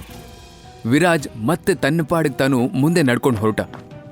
ಆಗ ಆ ವಯಸ್ಸಾದ ವ್ಯಕ್ತಿ, ಯಾಕೆ ನಡ್ಕೊಂಡು ಹೋಗ್ತಾ ಇದ್ದೀರಾ? ಎಲ್ಲಿಗೆ ಹೋಗಬೇಕು ಅಂತ ಹೇಳಿ, ನಾವೇ ಡ್ರಾಪ್ ಮಾಡ್ತೀವಿ ಅಂತ ಹೇಳ್ದ. ನೋ ಥ್ಯಾಂಕ್ಸ್, ನನ್ನ ಪಾಡಿಗೆ ನನ್ನ ಬಿಟ್ಟರೆ ಸಾಕು ಅಂತ ಹೇಳಿ ವಿರಾಜ್ ಮುಂದೆ ಹೆಜ್ಜೆ ಹಾಕ್ತಿದ್ದ ಹಾಗೆ 2 ಕಾರ್ಗಳು ಅಡ್ಡ ಬಂದು ನಿಲ್ತು. ಆಗ ಮುದ್ಕ ಸ್ಮೈಲ್ ಮಾಡ್ತಾ, ನಿಮಗೆ ಹೋಗೋಕೆ ಅವಕಾಶ ಇಲ್ಲ ಮಿಸ್ಟರ್ ವಿರಾಜ್ ಕಶ್ಯಪ್ ಅಂತ ಹೇಳ್ದ. ಆ ಮುದ್ಕ ಹಾಗೆ ಅಂತಿದ್ದ ಹಾಗೆ ವಿರಾಜ್ ಕೋಪದಿಂದ, ನಾನು ವಿರಾಜ್ ಕಶ್ಯಪ್ ಅಲ್ಲ, ನಾನು ವಿರಾಜ್ ಅವಿನಾಶಿ. ಆ ಕಶ್ಯಪ್ ಫ್ಯಾಮಿಲಿ ಹೆಸರನ್ನ ನನ್ನ ಹೆಸರು ಜೊತೆ ಸೇರಿಸಬೇಡಿ ಅಂತ ಕೋಪದಿಂದ ಕೂಗಿ ಕಾರ್ ಮೇಲೆ ಗುದ್ದಿದ. ಆ ಫೋರ್ಸ್ಗೆ ವಿಂಡೋ ಗ್ಲಾಸ್ ಎಲ್ಲ ಪುಡಿ ಪುಡಿ ಆಗಿತ್ತು. ಮುದ್ಕ ಅವ್ನು ಹೇಳಿದ್ದನ್ನು ಕೇಳಿ ನೀವಿಲ್ಲ ಅಂತ ಕೂಗಿ ಹೇಳಿದ ಮಾತ್ರಕ್ಕೆ ನೀವು ಕಶ್ಯಪ್ ಫ್ಯಾಮಿಲಿ ವಾರಸ್ದಾರ ಅನ್ನೋದು ಸುಳ್ಳ? ವಿರಾಜ್ ಮತ್ತೆ ಸಿಟ್ಟಿನಿಂದ, ನೋಡಿ, ನಾನು ಅವಿನಾಶಿ ಮಗ, ಅವಳೇ ನನ್ನ ಸರ್ವಸ್ವ. ನಾನಿನ್ನು ಯಾವ ಫ್ಯಾಮಿಲಿಗೂ ಸೇರಿಲ್ಲ, ಸೇರೋದು ಇಲ್ಲ. ನಿಮ್ಮನ್ನ ಯಾರು ಕಳಿಸಿದ್ರೋ ಅವ್ರಿಗೆ ನನ್ನ ದಾರಿಗೆ ಅಡ್ಡ ಬರ್ದಿದ್ರೆ ಒಳ್ಳೇದು ಅಂತ ಹೇಳ್ಬಿಡಿ ಅಂತ ಹೇಳ್ತಾ ಅವನ್ ಮುಂದೆ ಹೆಜ್ಜೆ ಇಡೋಕ್ ನೋಡ್ದ. ಅಷ್ಟರಲ್ಲಿ ಒಂದಷ್ಟು ಜನ ಆ ಕಾರ್ ಇಳಿದು ವಿರಾಜ್ನ ಫೋರ್ಸ್ಫುಲಿ ಒಂದು ಕಾರ್ ಒಳಗೆ ತುಂಬಿದ್ರು. ಆದ್ರೆ ಅವನಿಗೆ ಅದರಿಂದ ಯಾವುದೇ ರೀತಿಯ ಭಯ ಆಗ್ಲಿ ಟೆನ್ಷನ್ ಆಗ್ಲಿ ಆಗ್ಲಿಲ್ಲ. ಅವನು, ನೀವು ನನ್ನನ್ನ ಫೋರ್ಸ್ಫುಲಿ ಕಾರ್ ಹತ್ತಿದ ತಕ್ಷಣ ನಾನು ಅಲ್ಲಿಗೆ ಬಂದ್ಬಿಡ್ತೀನಿ ಅಂತ ಅನ್ಕೊಂಡಿದ್ದೀರಾ? ನಿಮ್ ಟೈಮ್ನ ವೇಸ್ಟ್ ಮಾಡಬೇಡಿ, ಸುಮ್ಮನೆ ನನ್ನನ್ನ ನನ್ನ ಪಾಡಕ್ಕೆ ಹೋಗೋಕ್ ಬಿಡಿ ಅಂತ ಹೇಳ್ದ. ಅದನ್ನ ಕೇಳಿ ಆ ಮುದ್ಕ ನಗ್ತಾ, ಕೋಪದಲ್ಲೂ, ನೀವು ನಂಗೆ ನಿಮ್ ತಂದೆನ ನೆನಪಿಸ್ತಿದ್ದೀರಾ, ನೀವು ಬರೋದನ್ನೇ ಎದುರು ನೋಡ್ತಾ ಅಲ್ಲೊಂದು ಕುಟುಂಬ ಕಾಯ್ತಾ ಇದೆ ಅಂತ ಸಾಫ್ಟಾಗಿ ಹೇಳ್ದ. ವಿರಾಜನಿಗೆ ಈಗ ಮತ್ತೆ ಸಿಟ್ಟು ಬಂತು. ನಿಮಗ್ ನಾನು ಆಗ್ಲೇ ಹೇಳ್ದೆ ತಾನೆ, ನನ್ನನ್ನ ಆ ಮನೆಯವ್ರ ಜೊತೆ ಸೇರಿಸ್ಬೇಡಿ ಅಂತ, ಸುಮ್ಮನೆ ನನಗೆ ಕೋಪ ತರಿಸ್ಬೇಡಿ ಅಂತ ಹೇಳ್ದ. ಆಗ ಆ ಮುದ್ಕ ವಿರಾಜ್ನ ನೋಡ್ತಾ, ಬೇಡ ಅಂತ ಹೇಳಿ ಹೋಗೋಕೆ ನೀವು ಮಾಮೂಲಿ ವ್ಯಕ್ತಿ ಅಲ್ಲ, ಕಶ್ಯಪ ವಂಶದ ಏಕೈಕ ವಾರಸ್ದಾರ. ಆ ವಂಶದ ರಕ್ತ ನಿಮ್ಮ ನರ ನಾಡಿಗಳಲ್ಲಿ ಹರಿತಾ ಇದೆ.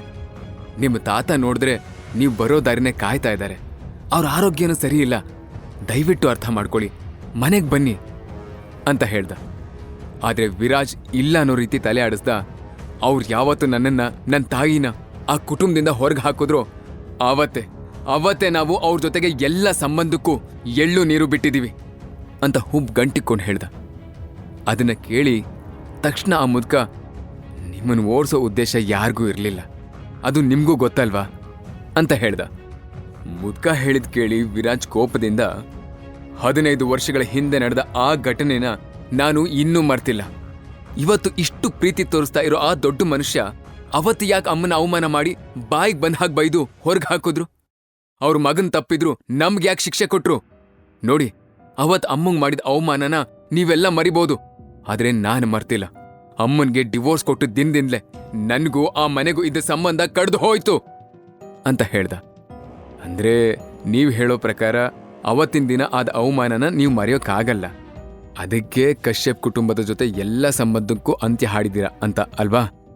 ಆದ್ರೆ ಪ್ರತಿದಿನ ಪ್ರತಿ ಕ್ಷಣನೂ ನಿಮ್ಗೆ ಅವಮಾನ ಮಾಡ್ತಿರೋ ಆ ರಾವ್ ಫ್ಯಾಮಿಲಿನ ಯಾಕೆ ಸಹಿಸ್ಕೊಂಡು ಮೌನವಾಗಿದ್ದೀರಾ? ಯಾಕಿನ್ನೂ ಆ ಮನೆಯ ಅಳಿಯನಾಗ ಅಲ್ಲೇ ಇದ್ದೀರಾ ಅಂತ ಮುದ್ಕ ಬೇಜಾರಲ್ಲಿ ಕೇಳ್ದ.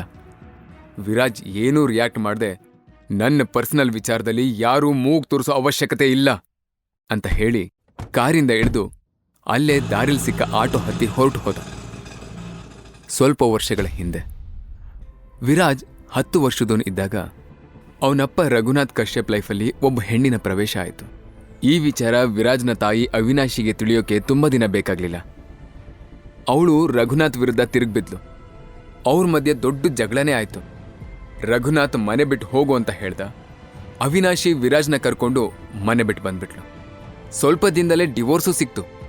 ತನ್ನ ತಾಯಿನ ಅವಮಾನ ಮಾಡಿರೋ ಆ ಕುಟುಂಬ ಮತ್ತೆ ಆ ಕುಟುಂಬದಿಂದ ಸಿಗೋ ಯಾವ ಆಸ್ತಿನೂ ಬೇಡ ಅಂತ ವಿರಾಜ್ ಆ ವಯಸ್ಸಲ್ಲೇ ತೀರ್ಮಾನ ಮಾಡಿದ್ದ. ಚಿಕ್ಕ ವಯಸ್ಸಲ್ಲೇ ತಂದೆ ಮೇಲೆ ಹುಟ್ಟಿದ್ದ ದ್ವೇಷ ಅಸೂಯೆಯಿಂದ ಅವನು ತನ್ನ ಹೆಸರಿನ ಜೊತೆ ಇದ್ದ ತಂದೆಯ ಹೆಸರನ್ನು ತೆಗೆದು ತನ್ನ ತಾಯಿ ಅವಿನಾಶಿ ಹೆಸರನ್ನ ಸೇರಿಸ್ಕೊಂಡು ವಿರಾಜ್ ಅವಿನಾಶಿ ಆದ.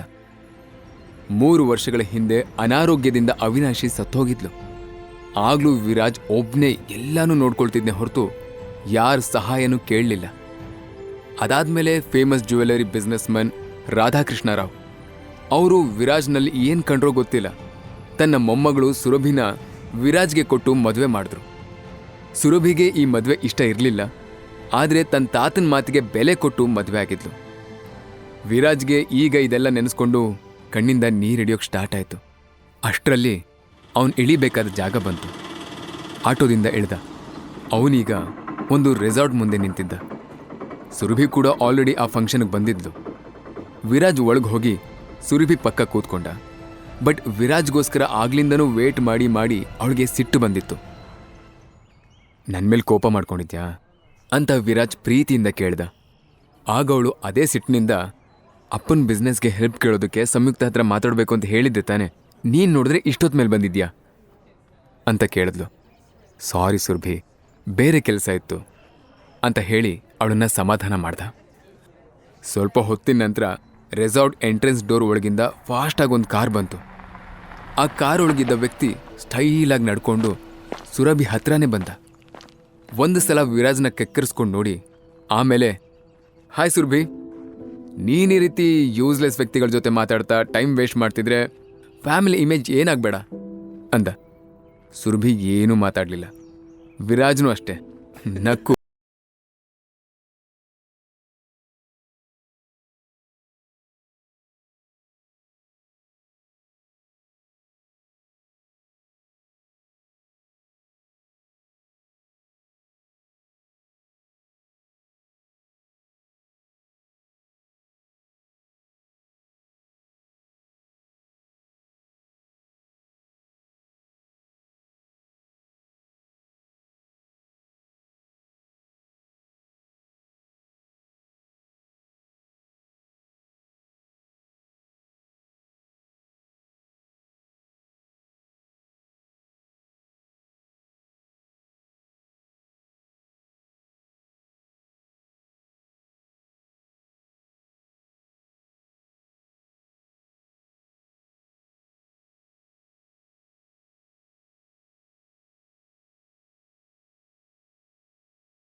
ಯಾರೂ ಅಬ್ಸರ್ವ್ ಮಾಡ್ತಿಲ್ಲ ಅನ್ನೋದನ್ನ ಕನ್ಫರ್ಮ್ ಮಾಡಿಕೊಂಡು ಅಲ್ಲಿದ್ದ ಮಿರರ್ನಲ್ಲಿ ತನ್ನ ಮುಖನ ತಾನೇ ಹೊಸದಾಗಿ ನೋಡ್ಕೊಳ್ಳೋಕೆ ಸ್ಟಾರ್ಟ್ ಮಾಡ್ದ. ಆಗ ಅವನ ಎರಡೂ ಕಣ್ಗಳು ರೆಡ್ ಆಯಿತು. ಹಾಲು ಬಿಳುಪಿರೋ ಸ್ಕಿನ್ ಕಲರ್ ನೀಲಿ ಆಯಿತು. ಕೈ ಕಾಲಿನ ಬೆರಳು ಕೊಕ್ಕೆ ಥರ ಬೆಂಡಾಯಿತು. ಸ್ವಲ್ಪ ಹೊತ್ತಿನ ನಂತರ ಪ್ರಕಾಶಮಾನವಾದ ಬೆಳಕಿನ ಉಂಡೆಯೊಂದು ಅವನ ಕಣ್ಣಿಂದ ಸ್ಪ್ರೆಡ್ ಆಗಿ ಆ ವಾಶ್ರೂಮ್ನಲ್ಲಿ ಸರ್ಕಲ್ ಥರ ಸುತ್ತೋಕೆ ಶುರು ಮಾಡ್ತು. ವಿರಾಜ್ ಮಿರರ್ನಲ್ಲೇ ಆ ಬೆಳಕಿನ ಉಂಡೆನ ನೋಡ್ತಾ ಗಹಗಹಿಸಿ ನಗೋಕ್ ಸ್ಟಾರ್ಟ್ ಮಾಡ್ದ. ಅಷ್ಟರಲ್ಲಿ ವಾಶ್ರೂಮ್ ಡೋರ್ ಓಪನ್ ಆಗಿದ್ದ ಸೌಂಡ್ ಕೇಳಿಸ್ತು. ತಕ್ಷಣ ಆ ಬೆಳಕಿನ ಉಂಡೆ ಮತ್ತೆ ವಿರಾಜ್ನ ಕಣ್ ಸೇರ್ಕೊಂತು. ಅವನು ಹಾಗೆ ಕಣ್ ಕ್ಲೋಸ್ ಮಾಡಿ ಮಣಮಣ ಅಂತ ಯಾವುದೋ ಮಂತ್ರ ಹೇಳ್ದ. ನಿಧಾನಕ್ಕೆ ಅವನ ಬಾಡಿ ಮೊದಲಿನ ಆಕಾರಕ್ಕೆ ಹಿಂತಿರುಗ್ತು. ಆಮೇಲೆ ಅವನು ಇಲ್ಲಿ ಏನೂ ಆಗೇ ಇಲ್ಲ ಅನ್ನೋ ಥರ ಶರ್ಟ್ ಕೊಡುಕೊಂಡು ಅಲ್ಲಿಂದ ಹೋಗಿ ಸುರಭಿ ಪಕ್ಕದಲ್ಲಿ ಕೂತ್ಕೊಂಡ. 5 ನಿಮಿಷದ ನಂತರ ಮತ್ತೆ ಭರತ್ ಅಲ್ಲಿಗೆ ಬಂದ. ಸುರಭಿ ಕೈಯಲ್ಲಿರೋ ಗಿಫ್ಟ್ ನೋಡಿ, ನೀನು ಕೂಡ ಗಿಫ್ಟ್ ತೊಗೊಂಡು ಬಂದಿದ್ಯಾ ಅಂತ ಸರ್ಕಾಸ್ಟಿಕ್ ಆಗಿ ಸ್ಮೈಲ್ ಮಾಡ್ತಕ್ಕೆ ಹೇಳ್ದ. ಬಟ್ ಸುರಭಿ ಮಾತಾಡಲಿಲ್ಲ. ನೀನು ಏನು ಗಿಫ್ಟ್ ತಂದಿದ್ಯಾ ಅಂತ ನಾನು ನೋಡಬೇಕು, ಕೊಡು ಅದನ್ನ ಅಂತ ಹೇಳ್ತಾ ಅವಳ ಕೈಯಲ್ಲಿದ್ದ ಗಿಫ್ಟ್ನ ಕಿತ್ಕೊಳ್ಳೋಕೆ ನೋಡ್ದ. ಆದರೆ ಸುರಭಿ ಕೊಡಲಿಲ್ಲ. ಆಗ ಭರತ್ ವ್ಯಂಗ್ಯವಾಗಿ ನಗಾಡ್ತಾ, ಆ ಬಾಕ್ಸ್ ನೋಡ್ತಿದ್ರೆ ತುಂಬ ಕಾಸ್ಟ್ಲಿ ಗಿಫ್ಟ್ ಅನಿಸ್ತಾ ಇದೆ. ಪಾಪ ನೀನು ಈ ಬೆಗ್ಗರ್ ಗಂಡ ಈ ಗಿಫ್ಟ್ ತಗೊಳ್ಳೋಕೆ ಅಂತ ಮೇ ಬಿ 1 ತಿಂಗಳಿಂದ ಅವ್ನು ಜ್ಯೂಸ್ ಸೆಂಟರ್ನಲ್ಲಿ ಓವರ್ ಡ್ಯೂಟಿ ಮಾಡ್ತಾ ಇದ್ದ ಅನ್ಸುತ್ತೆ ಅಲ್ವಾ ಅಂತ ಕೇಳ್ದ. ಸುರಭಿಗೆ ತನ್ನ ಗಂಡಂಗೆ ಅವಮಾನ ಆಗ್ತಿರೋದನ್ನ ಸಹಿಸ್ಕೊಳಕ್ಕಾಗಲಿಲ್ಲ. ಭರತ್, ನೀನು ತುಂಬ ಅತಿಯಾಗಿ ಮಾತಾಡ್ತಾ ಇದ್ಯಾ, ಪ್ಲೀಸ್ ಸ್ಟಾಪ್ ಇಟ್ ಅಂತ ಹೇಳಿದ್ಲು. ಯಾಕೆ ಸುರಭಿ ಇಷ್ಟೊಂದು ಕೋಪ ಮಾಡ್ಕೋತಾ ಇದೆಯಾ? ಇವನ್ ಜೊತೆ ಇದ್ರೆ ನಿನ್ನ ಲೈಫ್ ಲಾಂಗ್ ಹೀಗೆ ಕೊರಗ್ತಾನೆ ಇರಬೇಕಾಗತ್ತೆ. ನಾವೆಲ್ಲ ಒಂದೇ ಕುಟುಂಬದವರು, ಆದರೆ ನಮ್ಮ ಲೈಫಿಗೂ ನಿನ್ನ ಲೈಫ್ಗೂ ತುಂಬಾ ಡಿಫ್ರೆನ್ಸ್ ಇದೆ. ಎಲ್ಲರೂ ನಿನ್ನನ್ನು ಕಾಲ್ ಕಸದ ಥರ ನೋಡ್ತಿದ್ದಾರೆ. ನಿಂಗೆ ಸಿಗಬೇಕಾಗಿರೋ ಮನಿ ಪವರ್ ಆಗಲಿ, ರೆಸ್ಪೆಕ್ಟ್ ಆಗಲಿ ರಾವ್ ಫ್ಯಾಮಿಲಿಯಿಂದ ಸಿಗ್ತಾ ಇಲ್ಲ. ಇದಕ್ಕೆಲ್ಲ ಈ ನಿನ್ನ ಬೆಗ್ಗರ್ ಗಂಡನೇ ಕಾರಣ. ಸೊ ನೀನು ಇವನಿಗೆ ಆದಷ್ಟು ಬೇಗ ಡಿವೋರ್ಸ್ ಕೊಡಬೇಕು. ನಮ್ಮ ಸ್ಟೇಟಸ್ಗೆ ತಕ್ಕನಂಥ ಹುಡುಗನ್ನ ಹುಡುಕಿ ನಿನ್ನ ಜೊತೆ ನಾನೇ ಮದುವೆ ಮಾಡ್ತೀನಿ, ಯೋಚನೆ ಮಾಡು ಸುರಭಿ ಅಂತ ಹೇಳಿ ಭರತ್ ಅಲ್ಲಿಂದ ಹೊರಟೋದ. ಅಷ್ಟರಲ್ಲಿ ವಿರಾಜ್ ಅವಳ ಕೈ ಹಿಡ್ಕೊಂಡು, ನೀನು ಅವನ ಮಾತಿಗೆ ತಲೆ ಕೆಡ್ಸ್ಕೋಬೇಡ, ಹೋಗಿ ಗಿಫ್ಟ್ ಕೊಟ್ಬಾ ಅಂತ ಹೇಳ್ದ. ಸುರಭಿ ಡೀಪಾಗಿ ಉಸಿರು ಹೇಳ್ಕೊಂಡು ಸ್ಟೇಜ್ ಹತ್ತದ್ಲು. ಮುಖ ತುಂಬ ಫೇಕ್ ಸ್ಮೈಲ್ ತುಂಬಿಕೊಂಡು, so happy Samyukta, congratulations to both of you, ಯಾವಾಗಲೂ ಹೀಗೆ ಖುಷಿಯಾಗಿರಿ ಅಂತ ಹೇಳಿ ಅವರಿಬ್ರಿಗೂ ವಿಶ್ ಮಾಡಿ ಗಿಫ್ಟ್ನ ಅವ್ರ ಮುಂದೆ ಹಿಡಿದ್ಲು. ರಾಹುಲ್ ಮೆಹ್ತಾ ಗಿಫ್ಟ್ ತಗೊಳ್ಳೋಕೆ ಅಂತ ಹೊರಟಿದ್ದ. ಅಷ್ಟರಲ್ಲಿ ಸಂಯುಕ್ತ ಗಿಫ್ಟ್ ತಗೊಂಡು ಸುರಭಿ ಕಾಲ್ ಮುಂದೆ ಎಸೆದ್ಲು. ನಿಜಕ್ಕೂ ಸುರಭಿಗೆ ಶಾಕ್ ಆಯಿತು. ಸಂಯುಕ್ತ ಯಾಕೆ ಹೀಗೆ ಮಾಡೋದು ಅಂತ ಗೊತ್ತಾಗ್ಲಿಲ್ಲ. ಸುತ್ತಲೂ ಇರೋರೆಲ್ಲ ಸುರಭಿ ಮುಖನೇ ನೋಡ್ತಾ ಇದ್ರು.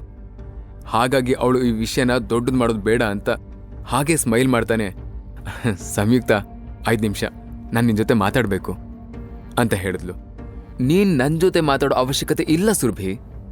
ನಿನ್ನ ಪ್ಲ್ಯಾನ್ ಏನು, ಯಾಕೆ ನೀನು ಈ ಕಾಸ್ಟ್ಲಿ ಗಿಫ್ಟ್ ತೊಗೊಂಡು ಬಂದಿದ್ದೀಯಾ ಅಂತ ನನಗೆ ಚೆನ್ನಾಗಿ ಗೊತ್ತು. I am not stranger to your tricks. Look, ನನಗಾಗಲಿ ರಾಹುಲ್ ಅವ್ರಿಗಾಗಲಿ ನಿಮ್ ಅಪ್ಪನ ಬಿಸ್ನೆಸ್ಗೆ ಹೆಲ್ಪ್ ಮಾಡೋ ಇಂಟ್ರೆಸ್ಟೇ ಇಲ್ಲ, ನೀನಿನ್ನ ಹೊರಡಬಹುದು ಅಂತ ರೂಢಾಗಿ ಹೇಳಿದ್ಲು.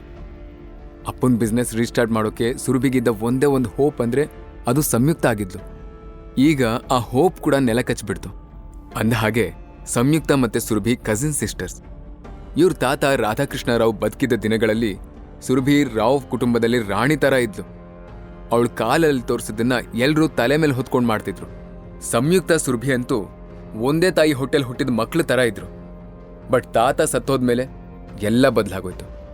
ಹಾಲು ಜೇನಿನ ತರ ಇದ್ದೋರು ಎಣ್ಣೆ ಸೀಗೆಕಾಯಿ ತರ ಆಗ್ಬಿಟ್ರು. ಈಗ ಸುರಭಿಗಿದ್ದೆಲ್ಲ ನೆನಪಾಗಿ ಕಣ್ಣಲ್ಲಿ ನೀರ್ ತುಂಬಿತು. ಹೆಂಡ್ತಿಗಾಗಿದ್ದ ಅವಮಾನನ ವಿರಾಜ್ಗೂ ಸಹಿಸ್ಕೊಳಕ್ ಆಗ್ತಾ ಇರ್ಲಿಲ್ಲ. ಅವನ್ ಕೈ 2 ಮುಷ್ಟಿ ಕಟ್ಟಿ ಎದ್ದು ನಿಂತ್ಕೊಂಡ.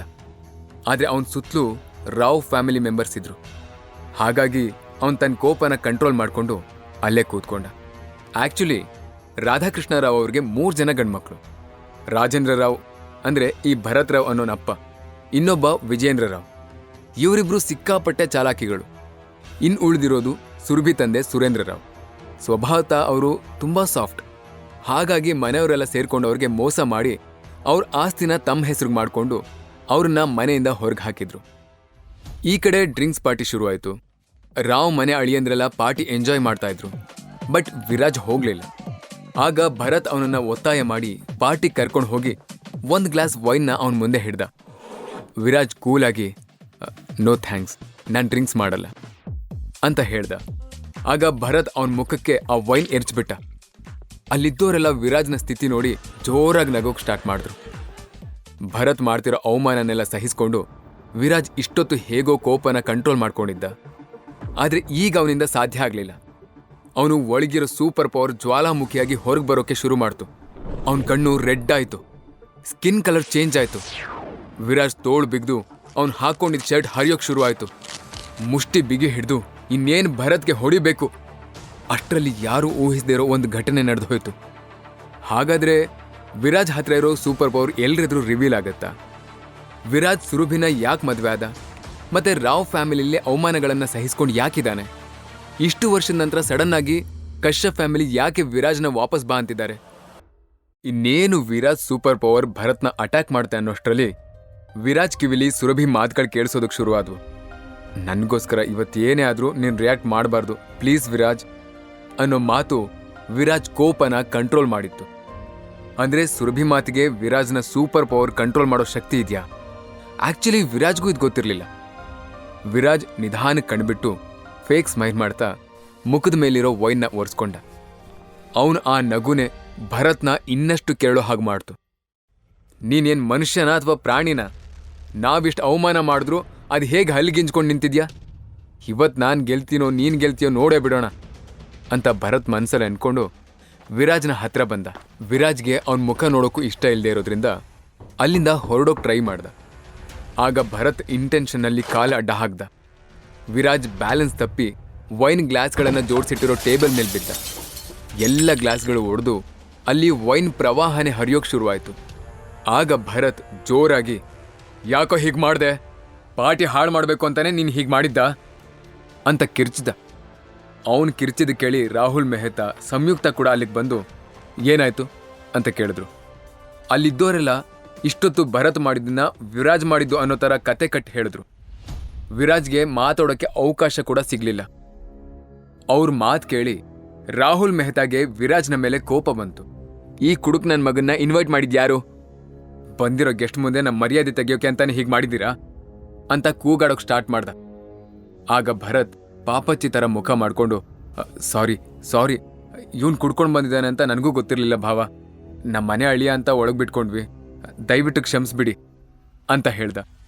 ಹಾಗೆ ವಿರಾಜ್ನ ಹತ್ರ, ಏನು ಮುಖ ನೋಡ್ತಾ ಇದ್ಯಾ? ರಾಹುಲ್ ಮೆಹ್ತಾ ಕಾಲಿಗೆ ಬಿದ್ದು ಸಾರಿ ಕೇಳು, ನಿನ್ನಿಂದಾಗಿ ಇವತ್ತು ರಾವ್ ಫ್ಯಾಮಿಲಿ ಮರ್ಯಾದೆ ಎಲ್ಲ ಹಾಳಾಯ್ತು ಅಂತ ಹೇಳ್ದ.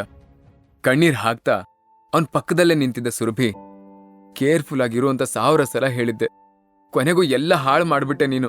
ಅಪ್ಪನ್ ಬಿಸ್ನೆಸ್ ರೀಸ್ಟಾರ್ಟ್ ಮಾಡೋ ನನ್ನ ಕನಸು ನುಚ್ಚು ನೂರಾಗೋಯ್ತು. ಮೊದಲು ರಾಹುಲ್ ಅವ್ರ ಹತ್ರ ಕ್ಷಮೆ ಕೇಳು ಅಂತ ಹೇಳಿದ್ಲು. ವಿರಾಜ್ ಒಂದು ಕ್ಷಣ ಕೂಡ ಹಿಂದೆ ಮುಂದೆ ಯೋಚನೆ ಮಾಡ್ದೆ ರಾಹುಲ್ ಕಾಲ್ ಮುಟ್ಟಿ ಸಾರಿ ಕೇಳ್ದ.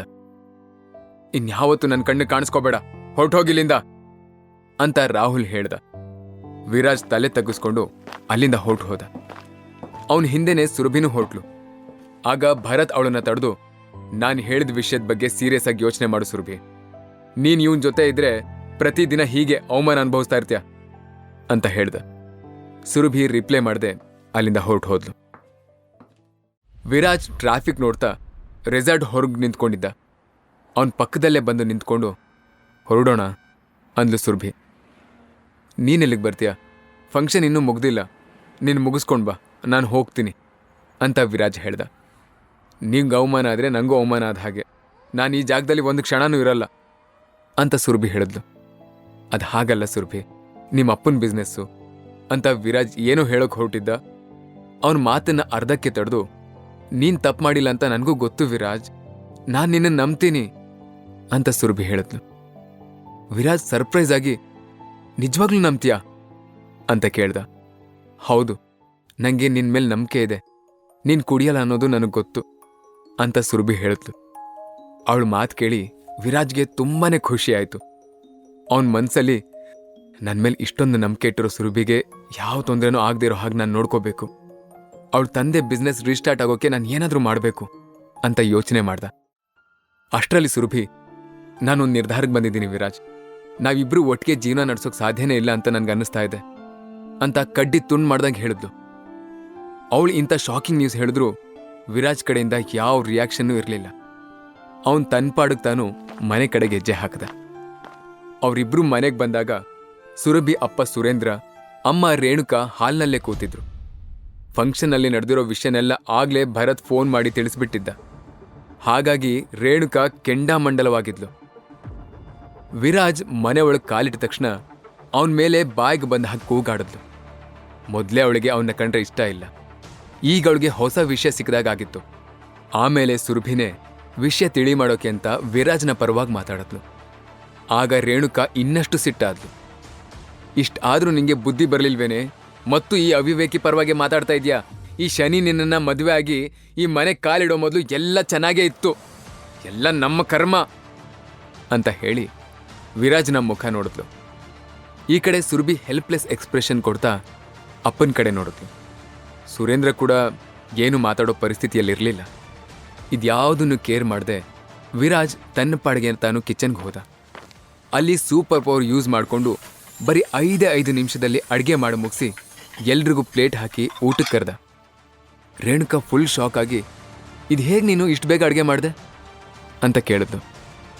ನಾನು ಈಗ ಅಡುಗೆ ಮಾಡಿದ್ದಲ್ಲ, ಬೆಳಗ್ಗೆನೆ ಮಾಡಿಟ್ಟಿದ್ದೆ, ಈಗ ಜಸ್ಟ್ ಬಿಸಿ ಮಾಡಿದ್ದೀನಿ, ಹೊಟ್ಟೆ ತಾಳ ಹಾಕ್ತಾ ಇದೆ, ಬೇಗ ಊಟಕ್ಕೆ ಬನ್ನಿ ಅಂತ ಹೇಳಿ ವಿರಾಜ್ ಯಾರಿಗೂ ಎಕ್ಸ್ಟ್ರಾ ಮಾತಾಡೋಕ್ಕೆ ಅವಕಾಶನೇ ಕೊಡದೆ ಎಲ್ಲ ಪ್ಲೇಟ್ಗೂ ಅನ್ನ ಬಡಿಸ್ದ. ಎಲ್ರಿಗೂ ಹಸುವಾಗಿದ್ರಿಂದ ಊಟ ಸ್ಟಾರ್ಟ್ ಮಾಡಿದ್ರು. ರೇಣುಕಾ ಊಟದ ಮಧ್ಯೆ, ಸುರಭಿ, ಭರತ್ ಹೇಳಿದ ವಿಷಯದ ಬಗ್ಗೆ ಯಾವ ಡಿಸಿಷನ್ಗೆ ಬಂದೆ ಅಂತ ಕೇಳಿದ್ಲು. ಅವಳು ಡಿವೋರ್ಸ್ ಬಗ್ಗೆ ಮಾತಾಡ್ತಾ ಇದ್ದಾಳೆ ಅಂತ ಸುರಭಿಗೆ ಗೊತ್ತಾಯಿತು.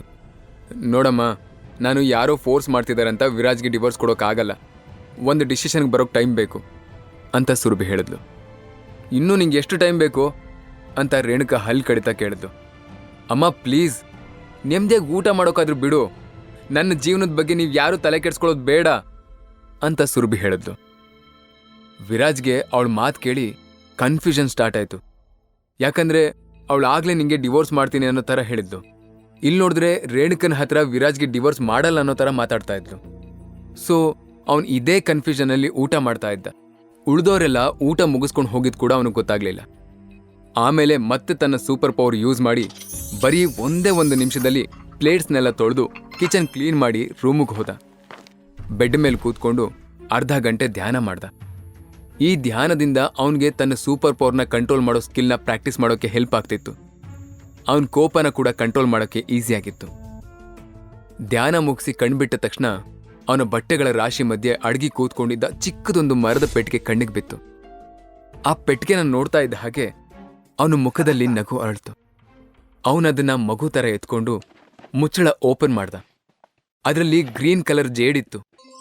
ಆ ಜೇಡ್ನ ಅವನು ಹಾಗೆ ಎದೆಗೊತ್ಕೊಂಡ.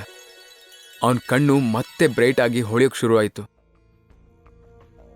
ಈ ಹಿಂದೆ ವಿರಾಜ್ಗೆ ಒಬ್ಬ ವ್ಯಕ್ತಿ ಪರಿಚಯ ಆಗಿ ಕೆಲವೊಂದಿಷ್ಟು ವಿಶೇಷವಾದ ಶಕ್ತಿಗಳ ಬಗ್ಗೆ ಹೇಳ್ಕೊಟ್ಟಿದ್ರು. ಅದಾದ ಮೇಲೆ ವಿರಾಜ್ಗೆ ಒಂದು ಪವರ್ಫುಲ್ ಮಾಣಿಕ್ಯ ಕೂಡ ಕೊಟ್ಟಿದ್ರು. ಅವ್ರು ಯಾಕೆ ಇದನ್ನ ವಿರಾಜ್ ಕೊಟ್ರು ಅಂತ ಅವನಿಗೆ ಗೊತ್ತಿರಲಿಲ್ಲ. ಇನ್ಫ್ಯಾಕ್ಟ್ ಈ ಮಾಣಿಕ್ಯಕ್ಕೆ ಯಾವ ಥರ ಶಕ್ತಿ ಇದೆ ಅಂತಲೂ ಅವನಿಗೆ ಗೊತ್ತಿರಲಿಲ್ಲ. ಆದರೆ ಆ ವ್ಯಕ್ತಿ ಇದರಿಂದ ನಿನ್ನ ಎಲ್ಲ ಸಮಸ್ಯೆ ಪರಿಹಾರ ಆಗತ್ತೆ, ನಿಂಗೆ ತುಂಬ ಕಷ್ಟ ಅನ್ನಿಸ್ದಾಗ ಇದನ್ನ ತೆಗೆದು ನೋಡು, ನಾನು ಹೇಳಿರೋ ಜಾಗಕ್ಕೆ ಹೋಗು ಅಂತ ಒಂದು ಅಡ್ರೆಸ್ ಹೇಳಿದ್ರು. ಅದನ್ನೆಲ್ಲ ನೆನೆಸ್ಕೊಂಡು ವಿರಾಜ್ ಏನೋ ಡಿಸೈಡ್ ಮಾಡಿ ಲೈಟಾಗಿ ನಕ್ಕು ಮಲ್ಕೊಂಡ. ಮಾರನೇ ದಿನ ಬೆಳಗ್ಗೆ ವಿರಾಜ್ ತನ್ನ ಜ್ಯೂಸ್ ಸೆಂಟರ್ಗೆ ಹೋಗ್ತಾ ಇದ್ದ. ಅಷ್ಟರಲ್ಲಿ ಒಂದೆರಡು ಕಾರ್ ಬಂದು ವಿರಾಜ್ನ ದಾರಿಗೆ ಅಡ್ಡವಾಗಿ ನಿಂತ್ಕೊಂಡ್ವು. ಆ ಕಾರ್ನಿಂದ ಒಬ್ಬ ವ್ಯಕ್ತಿ ಕೆಳಗಿಳಿದ. ಅವನು ವಿರಾಜ್ನ ತಂದೆ ರಘುನಾಥ್ ಕಶ್ಯಪ್ ಅಂತ. ಅವನ್ನ ನೋಡ್ತಿದ್ದ ಹಾಗೆ ವಿರಾಜ್ಗೆ ಹೊಟ್ಟೆ ಒಳಗಿಂದ ಕೋಪ ಉಕ್ಕೋಕ್ ಸ್ಟಾರ್ಟ್ ಆಯಿತು. ಅದನ್ನು ರಘುನಾಥ್ ಅಬ್ಸರ್ವ್ ಮಾಡಿ, ನಂಗೆ ಗೊತ್ತು ವಿರಾಜ್, ನಿನಗೆ ನನ್ನ ಮುಖ ನೋಡೋಕೆ ಇಷ್ಟ ಇಲ್ಲ ಅಂತ. ಆದರೆ ನೀನೇ ಒಂದೇ ಒಂದು ಸಲ ನಿಮ್ಮ ತಾತನ ನೋಡೋಕೆ ಬಾ, ಅವ್ರ ಜೀವ ಬಿಗಿ ಹಿಡ್ಕೊಂಡು ನಿನ್ನ ದಾರಿ ಕಾಯ್ತಾ ಇದ್ದಾರೋ ಅಂತ ಹೇಳ್ದ. ತಾತ ವಿಶ್ವನಾಥ್ ಕಶ್ಯಪ್ ನೋಡಿ ಎಷ್ಟೋ ವರ್ಷಗಳೇ ಆಗಿದ್ರೂ ವಿರಾಜ್ಗೆ ಅವ್ರ ಮುಖ ಇನ್ನೂ ಕರೆಕ್ಟಾಗಿ ನೆನಪಿತ್ತು. ಅವನು ಕಣ್ಣು ಮುಚ್ಕೊಂಡು ತಾತನ ಮುಖನ ಕಣ್ಮುಂದೆ ತಂದ್ಕೊಳ್ತಾ ಇದ್ದ. ಅಂದಹಾಗೆ ಈ ರಘುನಾಥ್ಗೆ ವಿರಾಜ್ನ ಸೂಪರ್ ಪವರ್ ಬಗ್ಗೆ ಚೆನ್ನಾಗಿ ಗೊತ್ತಿತ್ತು. ವಿರಾಜ್ ತನ್ನ ಜೊತೆ ಇದ್ರೆ ಆ ಪವರ್ನ ತನಗೆ ಬೇಕಾದಾಗ ಯೂಸ್ ಮಾಡ್ಕೊಳಕ್ಕಾಗತ್ತೆ ಅಂತ ರಘುನಾಥ್ ಪ್ಲಾನ್ ಮಾಡಿನೇ ವಿರಾಜ್ನ ಕನ್ವಿನ್ಸ್ ಮಾಡೋಕೆ ಅಂತ ಮತ್ತೆ ಮಾತು ಮುಂದುವರಿಸಿ, 2 ವರ್ಷದಿಂದ ನಿನ್ನ ತಾತ ಹಾಸಿಗೆ ಹಿಡಿದಿದ್ದಾರೆ, ಅವ್ರ ಪ್ರಾಣ ಯಾವಾಗ ಬೇಕಾದ್ರೂ ಹೋಗ್ಬೋದು, 5 ತಲೆಮಾರು ಕೂತ್ಕೊಂಡು ತಿಂದ್ರು ಕರಗದೆ ಇರೋ ಕಶ್ಯಪ್ ಕುಟುಂಬದ ಆಸ್ತಿಗೆ ನಿನ್ನನ್ನೇ ವಾರಸ್ದಾರನ ಮಾಡಬೇಕು ಅಂತ ಅಪ್ಪ ಡಿಸೈಡ್ ಮಾಡಿದಾರೋ, ದಯವಿಟ್ಟು ಒಂದು ಸಲ ಮನೆಗೆ ಬಾ ಅಂತ ಹೇಳ್ದ. ವಿರಾಜ್ ಸರ್ಕಾಸ್ಟಿಕ್ ಆಗಿ ಸ್ಮೈಲ್ ಮಾಡ್ತಾ, ನಮ್ಮನ್ನ ಮನೆಯಿಂದ ಹೊರಗೆ ಹಾಕೋವಾಗ ಇದೆಲ್ಲ ನೆನಪೇ ಇರ್ಲಿಲ್ವೇನೋ ಅಂತ ಕೇಳ್ದ. ನಾನ್ ಮಾಡಿರೋ ತಪ್ಪಿಗೆ ಈಗಾಗಲೇ ಸಾಕಷ್ಟು ಪಶ್ಚಾತ್ತಾಪ ಪಟ್ಟಿದ್ದೀನಿ. ನೀನು ಮತ್ತೆ ಮಾತಿನ ಚೂರಿಯಿಂದ ಇರಿಬೇಡ. ನಿನ್ನ ಅತ್ತೆ ಮಕ್ಕಳು ಆಸ್ತಿನ ಹೊಡೆಯಕ್ಕೆ ತುದಿಗಾಲಲ್ಲಿ ನಿಂತಿದ್ದಾರೆ. ಅವ್ರ ಕೈಗೇನಾದ್ರೂ ಆಸ್ತಿ ಹೋದ್ರೆ ಅಪ್ಪ ಇಷ್ಟು ವರ್ಷ ಕಷ್ಟಪಟ್ಟಿದ್ದು ಹೊಳೆಲಿ ಹುಣಸೆ ಹಣ್ಣು ತೊಳೆದಾಗತ್ತೆ. ಅರ್ಥ ಮಾಡ್ಕೋ ವಿರಾಜ್ ಅಂತ ರಘುನಾಥ್ ಕಶ್ಯಪ್ ರಿಕ್ವೆಸ್ಟ್ ಮಾಡ್ಕೊಂಡ. ನನ್ನ ಅಪ್ಪ ಅನ್ನಿಸ್ಕೊಂಡ್ರು ಇವನು ತಾತನ ಆಸ್ತಿನ ಹೊಡಿಬೇಕು ಅಂತ ಇಷ್ಟು ವರ್ಷದಿಂದ ಕಷ್ಟಪಡ್ತಾ ಇದ್ದಾನೆ. ಅಂಥದ್ರಲ್ಲಿ ಇವತ್ತು ನನ್ನ ಮುಂದೆ ಬಂದು ನೀನೇ ಮುಂದಿನ ವಾರಸ್ದಾರ ಬಾ ಮನೆಗೆ ಅಂತಿದ್ದಾನೆ ಅಂದರೆ ಖಂಡಿತ ಇವನ್ ಪ್ಲಾನ್ ಬೇರೆ ಏನೋ ಇದೆ, ನಾನು ಹುಷಾರಾಗಿರ್ಬೇಕು ಅಂತ ವಿರಾಜ್ ಮನ್ಸಲ್ಲೇ ಹೇಳ್ಕೊಂಡ. ಅಷ್ಟರಲ್ಲಿ ರಘುನಾಥ್ ಮಾತು ಮುಂದುವರಿಸಿ, ಸಾವಿರಾರು ಲಕ್ಷ ಕೋಟಿಯ ವಾರಸ್ದಾರ ಕಣೋ ನೀನು, ಆದ್ರೂ ಯಾಕೆ ಆ ರಾವ್ ಫ್ಯಾಮಿಲಿಯವ್ರು ಮಾಡೋ ಅವಮಾನನೆಲ್ಲ ಸಹಿಸ್ಕೊಂಡಿದ್ಯಾ? ನಿನ್ನೆ ರಾತ್ರಿ ರಿಸೆಪ್ಷನ್ ಫಂಕ್ಷನಲ್ಲಿ ನಿಂಗೆ ಅದ ಅವಮಾನದ ಬಗ್ಗೆ ನಂಗೆ ಗೊತ್ತು. ನಿನ್ ತಪ್ಪಿಲ್ಲ ಅಂದ್ರೂ ಯಾಕ ರಾಹುಲ್ ಕಾಲಿಗೆ ಬಿದ್ದೆ? ನೀನ್ ಮನ್ಸು ಮಾಡಿದ್ರೆ ಆ ಭರತ್ ರಾಹುಲ್ ಇಬ್ರು ನಿನ್ ಕಾಲಡಿಗೆ ಬಿದ್ದಿರ್ತಿದ್ರು. ಬಟ್ ಯಾಕೆ ನೀನು ಅವ್ರು ಹೇಳ್ದಾಗ ಕೇಳ್ತೀಯ? ನನ್ನಿಂದ ಇದನ್ನೆಲ್ಲ ಸಹಿಸ್ಕೊಂಡಿರೋಕ್ಕಾಗ್ತಿಲ್ಲ ಅಂತ ಎಮೋಷನಲ್ ಬ್ಲ್ಯಾಕ್ ಮೇಲ್ ಮಾಡೋದಕ್ಕೆ ಸ್ಟಾರ್ಟ್ ಮಾಡ್ದ. ವಿರಾಜ್ಗೆ ಇರಿಟೇಟ್ ಆಯ್ತು. ರಘುನಾಥ್ ಕಡೆಗೆ ಬೆನ್ ಹಾಕಿ ನಿಂತ್ಕೊಂಡ. ನನಗೆ ನಿಮ್ಮ ಆಸ್ತಿನೂ ಬೇಡ, ಸಂಪತ್ತು ಬೇಡ, ನಿಮ್ಮ ವಾರಸ್ದಾರಿಕೆನೂ ಬೇಡ, ನನ್ನನ್ನ ನನ್ನ ಪಾಡಿಗೆ ಬಿಟ್ಟುಬಿಡಿ, ಅದೇ ನೀವು ನಂಗೆ ಕೊಡೋ ದೊಡ್ಡ ಆಸ್ತಿ ಅಂತ ಹೇಳಿ ಅವನು ಅಲ್ಲಿಂದ ಹೊರಟೇ ಬಿಟ್ಟ. ಸ್ವಲ್ಪ ದೂರ ಹೋದವನಿಗೆ ಏನನ್ನಿಸ್ತೋ ಏನೋ, ತಿರುಗಿ ನಿಂತ್ಕೊಂಡು ತಾತನ್ ನೋಡೋಕೆ ಒಂದಿನ ಬಂದೇ ಬರ್ತೀನಿ ಅಂತ ಹೇಳ್ದ. ಆಗ ಅವನ ವಾಯ್ಸಲ್ಲಿ ವಿಚಿತ್ರವಾದ ವೈಬ್ರೇಷನ್ ಇತ್ತು. ಅರವಿಂದ್ ಗ್ರೂಪ್ ಆಫ್ ಇಂಡಸ್ಟ್ರೀಸ್, ಬೆಂಗಳೂರಿನಲ್ಲಿ ಇವ್ರದ್ದು 70 ಫ್ಲೋರಿನ ದೊಡ್ಡ ಆಫೀಸ್ ಇತ್ತು. ವಿರಾಜ್ ಈಗ ಆ ಆಫೀಸ್ನ ರಿಸೆಪ್ಷನಿಸ್ಟ್ ಹತ್ರ ಮಿಸ್ಟರ್ ಅಜಯ್ ಅರವಿಂದ್ ಅವ್ರನ್ನ ಮೀಟ್ ಆಗಬೇಕು ಅಂತ ಹೇಳ್ದ. ಅವನು ಸಿಂಪಲ್ ಡ್ರೆಸ್ನಲ್ಲಿದ್ದರಿಂದ ರಿಸೆಪ್ಷನಿಸ್ಟ್, ನಿಮ್ಮ ಹತ್ರ ಅಪಾಯಿಂಟ್ಮೆಂಟ್ ಇದೆಯಾ ಅಂತ ಕೇಳಿದ್ದು. ಐ ಆಮ್ ವಿರಾಜ್ ಅವಿನಾಶಿ, ಸುಂದರ್ ರಾಜ್ ಅರವಿಂದ್ ನನ್ನ ಫ್ರೆಂಡ್ ಆಗಿದ್ರು, ಅಜಯ್ ಹತ್ರ ಇದನ್ನು ಹೇಳಿ ಅಂತ ಹೇಳ್ದ. ರಿಸೆಪ್ಷನಿಸ್ಟ್ ಅಜಯ್ಗೆ ಕಾಲ್ ಮಾಡಿ, ಸರ್ ನಿಮ್ಮನ್ನ ಮೀಟ್ ಮಾಡೋಕ್ಕೆ ವಿರಾಜ್ ಅಂತ ಒಬ್ಬ ಹುಡುಗ ಬಂದಿದ್ದಾನೆ, ಅವನು ಸುಂದರ್ರಾಜ್ ಅರವಿಂದ್ ಅವ್ರ ಫ್ರೆಂಡ್ ಅಂತೆ ಅಂದ್ಲು. ಸುಂದರ್ರಾಜ್ ಅರವಿಂದ್ ಅನ್ನೋ ಹೆಸರು ಕೇಳಿದ ತಕ್ಷಣ ಅಜಯ್ ಬೆಚ್ಚಿ ಬಿದ್ದ. ಯಾಕಂದ್ರೆ ಆ ಹೆಸರು ಅವನ ತಾತಂದು.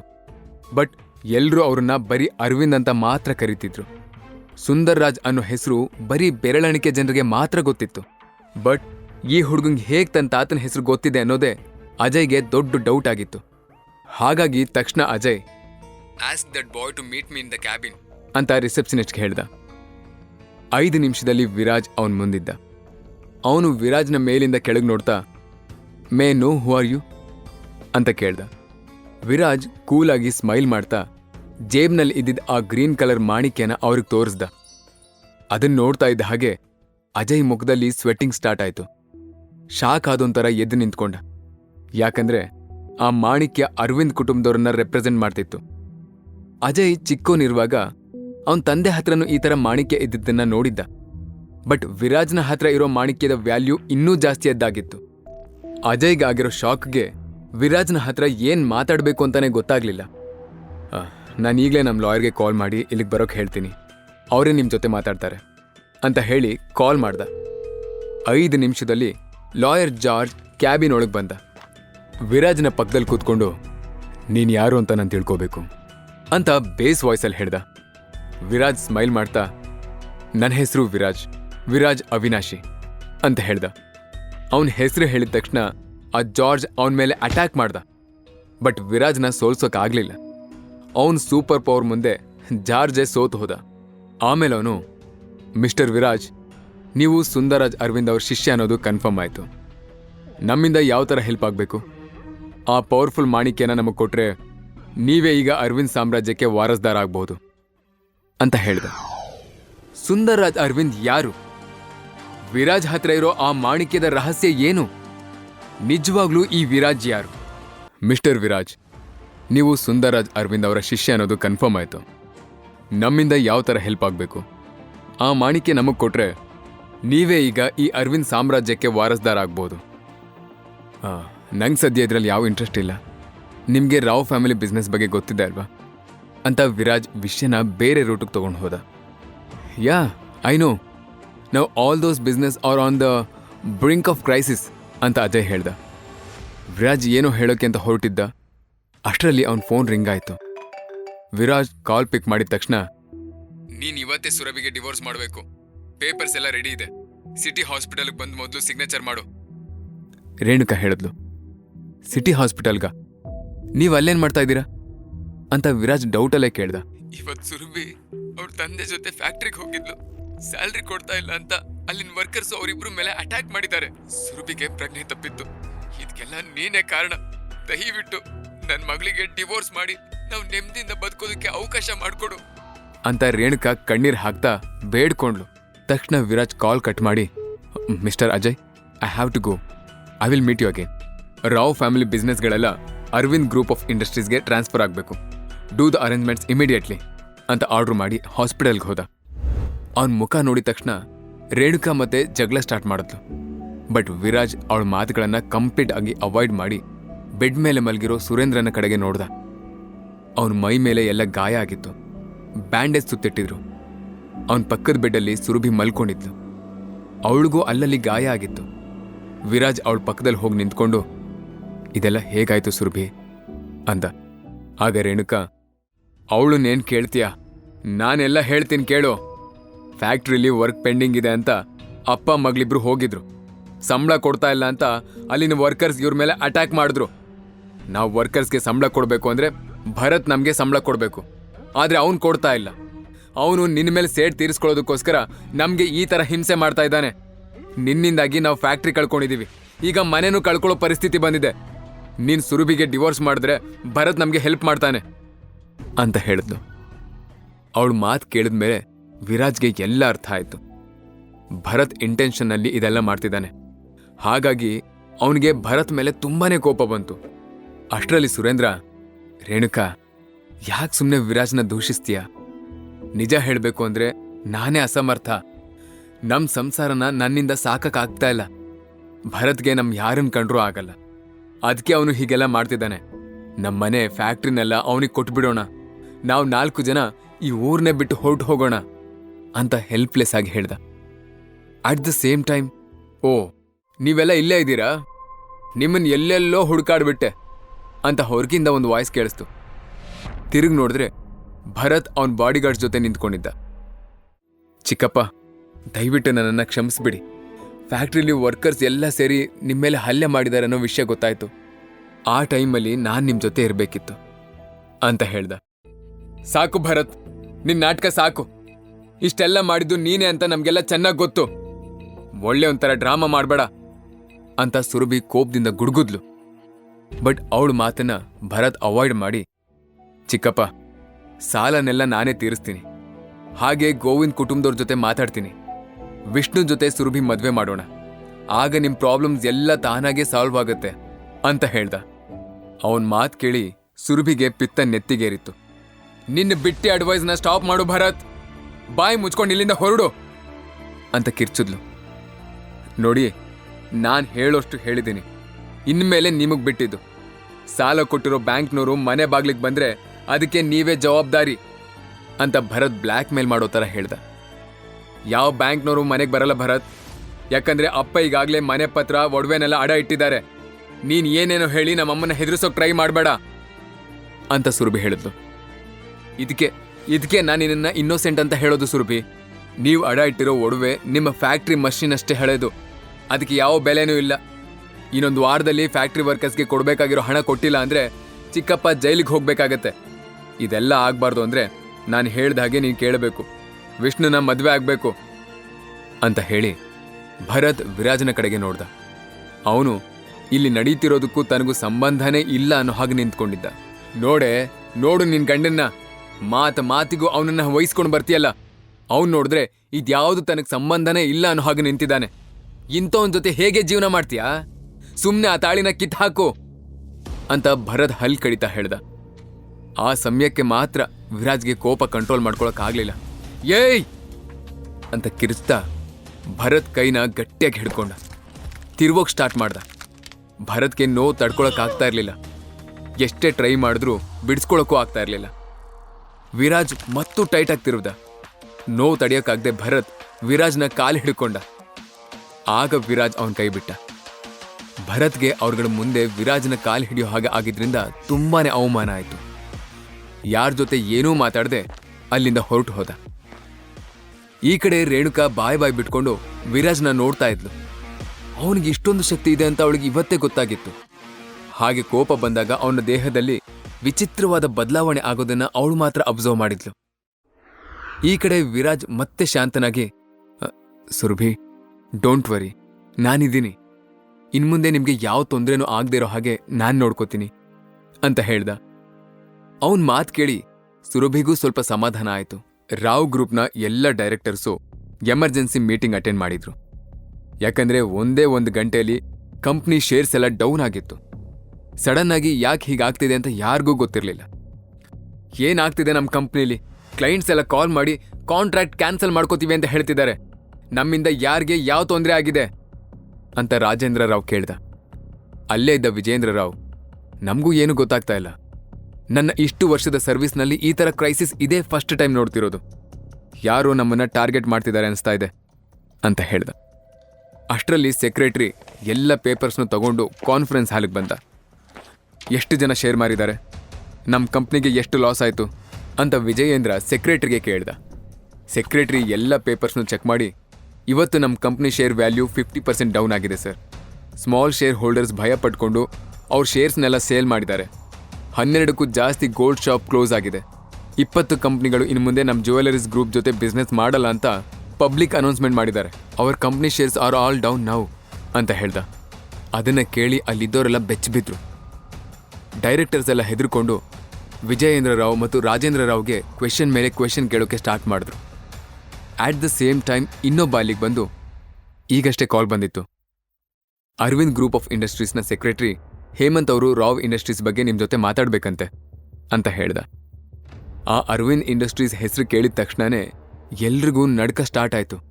ಯಾಕಂದ್ರೆ ಬಿಸ್ನೆಸ್ ಕ್ಷೇತ್ರದಲ್ಲಿ ಈ ಇಂಡಸ್ಟ್ರಿ ದೇಶ ಮಟ್ಟದಲ್ಲೇ ದೊಡ್ಡ ಹೆಸರು ಮಾಡಿದೆ. ಅವ್ರ ಜೊತೆ ವ್ಯವಹಾರ ಮಾಡೋ ಧೈರ್ಯ ಯಾರಿಗೂ ಇಲ್ಲ. ಅವ್ರನ್ನ ಎದುರು ಹಾಕೊಂಡ್ರೆ ದಿವಾಳಿ ಆಗೋದು ಕನ್ಫರ್ಮ್. ವಿಜಯೇಂದ್ರ ಸ್ವಲ್ಪ ಸುಧಾರಿಸ್ಕೊಂಡು ಕಾಲ್ ಕನೆಕ್ಟ್ ಮಾಡಿ ಅಂತ ಸೆಕ್ರೆಟರಿಗೆ ಹೇಳ್ದ. ಅವನು ಹೇಳ್ದಾಗೆ ಕಾಲ್ ಕನೆಕ್ಟ್ ಮಾಡ್ದ. ಹಲೋ ಅಂತ ವಿಜೇಂದ್ರ ಹೇಳ್ತಾ ಇದ್ದ ಹಾಗೆ ಆ ಕಡೆಯಿಂದ ಹೇಮಂತ್, ಆರ್ ಯು ವಿಜೇಂದ್ರ ರಾವ್ ಅಂತ ಕೇಳ್ದ. ಎಸ್ ಅಂತ ವಿಜೇಂದ್ರ ಹೇಳ್ದ. ಆಗ ಸೆಕ್ರೆಟರಿ ಹೇಮಂತ್, ಇನ್ನು 1 ಗಂಟೆ ನಂತರ ಕಾನ್ಫರೆನ್ಸ್ ಅರೇಂಜ್ ಆಗಿದೆ. So all the directors should attend this meeting. Especially ನಿಮ್ಮ ಅಣ್ಣನ ಮಗ ಭರತ್ ಈ ಮೀಟಿಂಗ್ ಅಟೆಂಡ್ ಮಾಡಲೇಬೇಕು ಅಂತ ಆರ್ಡರ್ ಮಾಡ್ದ. ಇಷ್ಟೊತ್ತು ಕಾಲ್ ಲೌಡ್ ಸ್ಪೀಕರ್ನಲ್ಲಿದ್ದರಿಂದ ಹೇಮಂತ್ ಮಾತಾಡಿದ್ದು ಎಲ್ರಿಗೂ ಕೇಳಿಸಿತ್ತು. ಹೇಮಂತ್ ಬಾಯಲ್ಲಿ ಭರತ್ ಹೆಸರು ಬಂದಿದ್ದು ನೋಡಿ ಈ ಥರ ಕ್ರೈಸಿಸ್ ಆಗೋಕೆ ಭರತ್ ಕಾರಣ ಅಂತ ಎಲ್ರೂ ಅನ್ಕೊಂಡ್ರು. ರಾಜೇಂದ್ರ ರಾವ್ಗೆ ಮುಜುಗರ ಆಗಿ ತಲೆ ತೆಗೆಸ್ದ. ಕೇವಲ ಪಾಕೆಟ್ ಎಫ್ಎಂನಲ್ಲಿ ಈಗಲೇ ಡೌನ್ಲೋಡ್ ಮಾಡಿ ಹಾಗೂ ಕೇಳಿ ವಿರಾಜ್ನ ಅದ್ಭುತ ಕತೆ ವೀರಮಾಣಿಕ್ಯ. ಲಿಂಕ್ ಡಿಸ್ಕ್ರಿಪ್ಷನ್ನಲ್ಲಿ ಇದೆ.